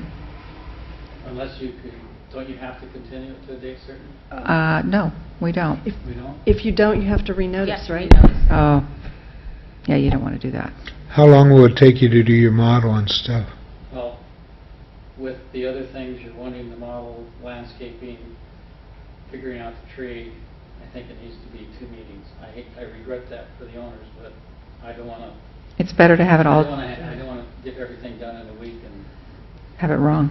And Yeah, I would suggest that perhaps we consider noticing the people who came tonight about the model, rather than telling everybody what's happening.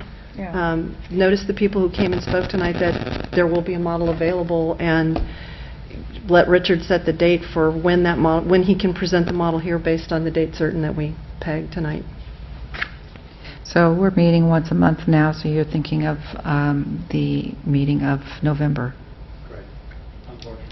Yeah, okay. We could continue it to the next meeting, and then at that meeting, continue it if it has to, and that meets the requirement for advertising and the rest of it, so. It makes it, the people who are interested in this have to be a little bit more vigilant about taking a look and making sure that, they're not coming down here for nothing. Would you feel more comfortable with that? I just, probably not, only because I'm going to the East Coast for a month. Okay, so it's November. November it is.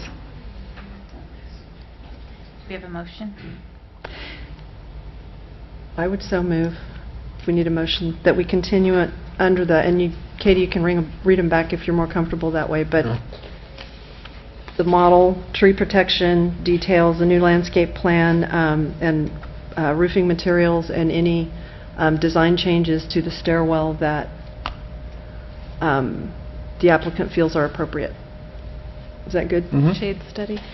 Yeah, I'll And second a that. shade study? Is that also- No, No. I don't Okay.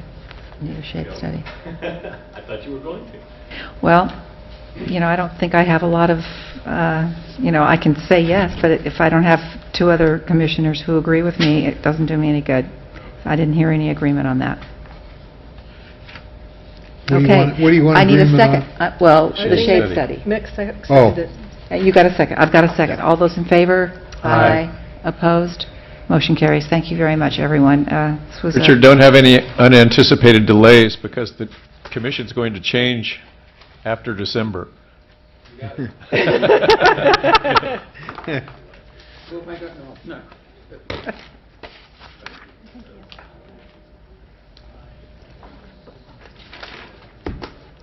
Okay.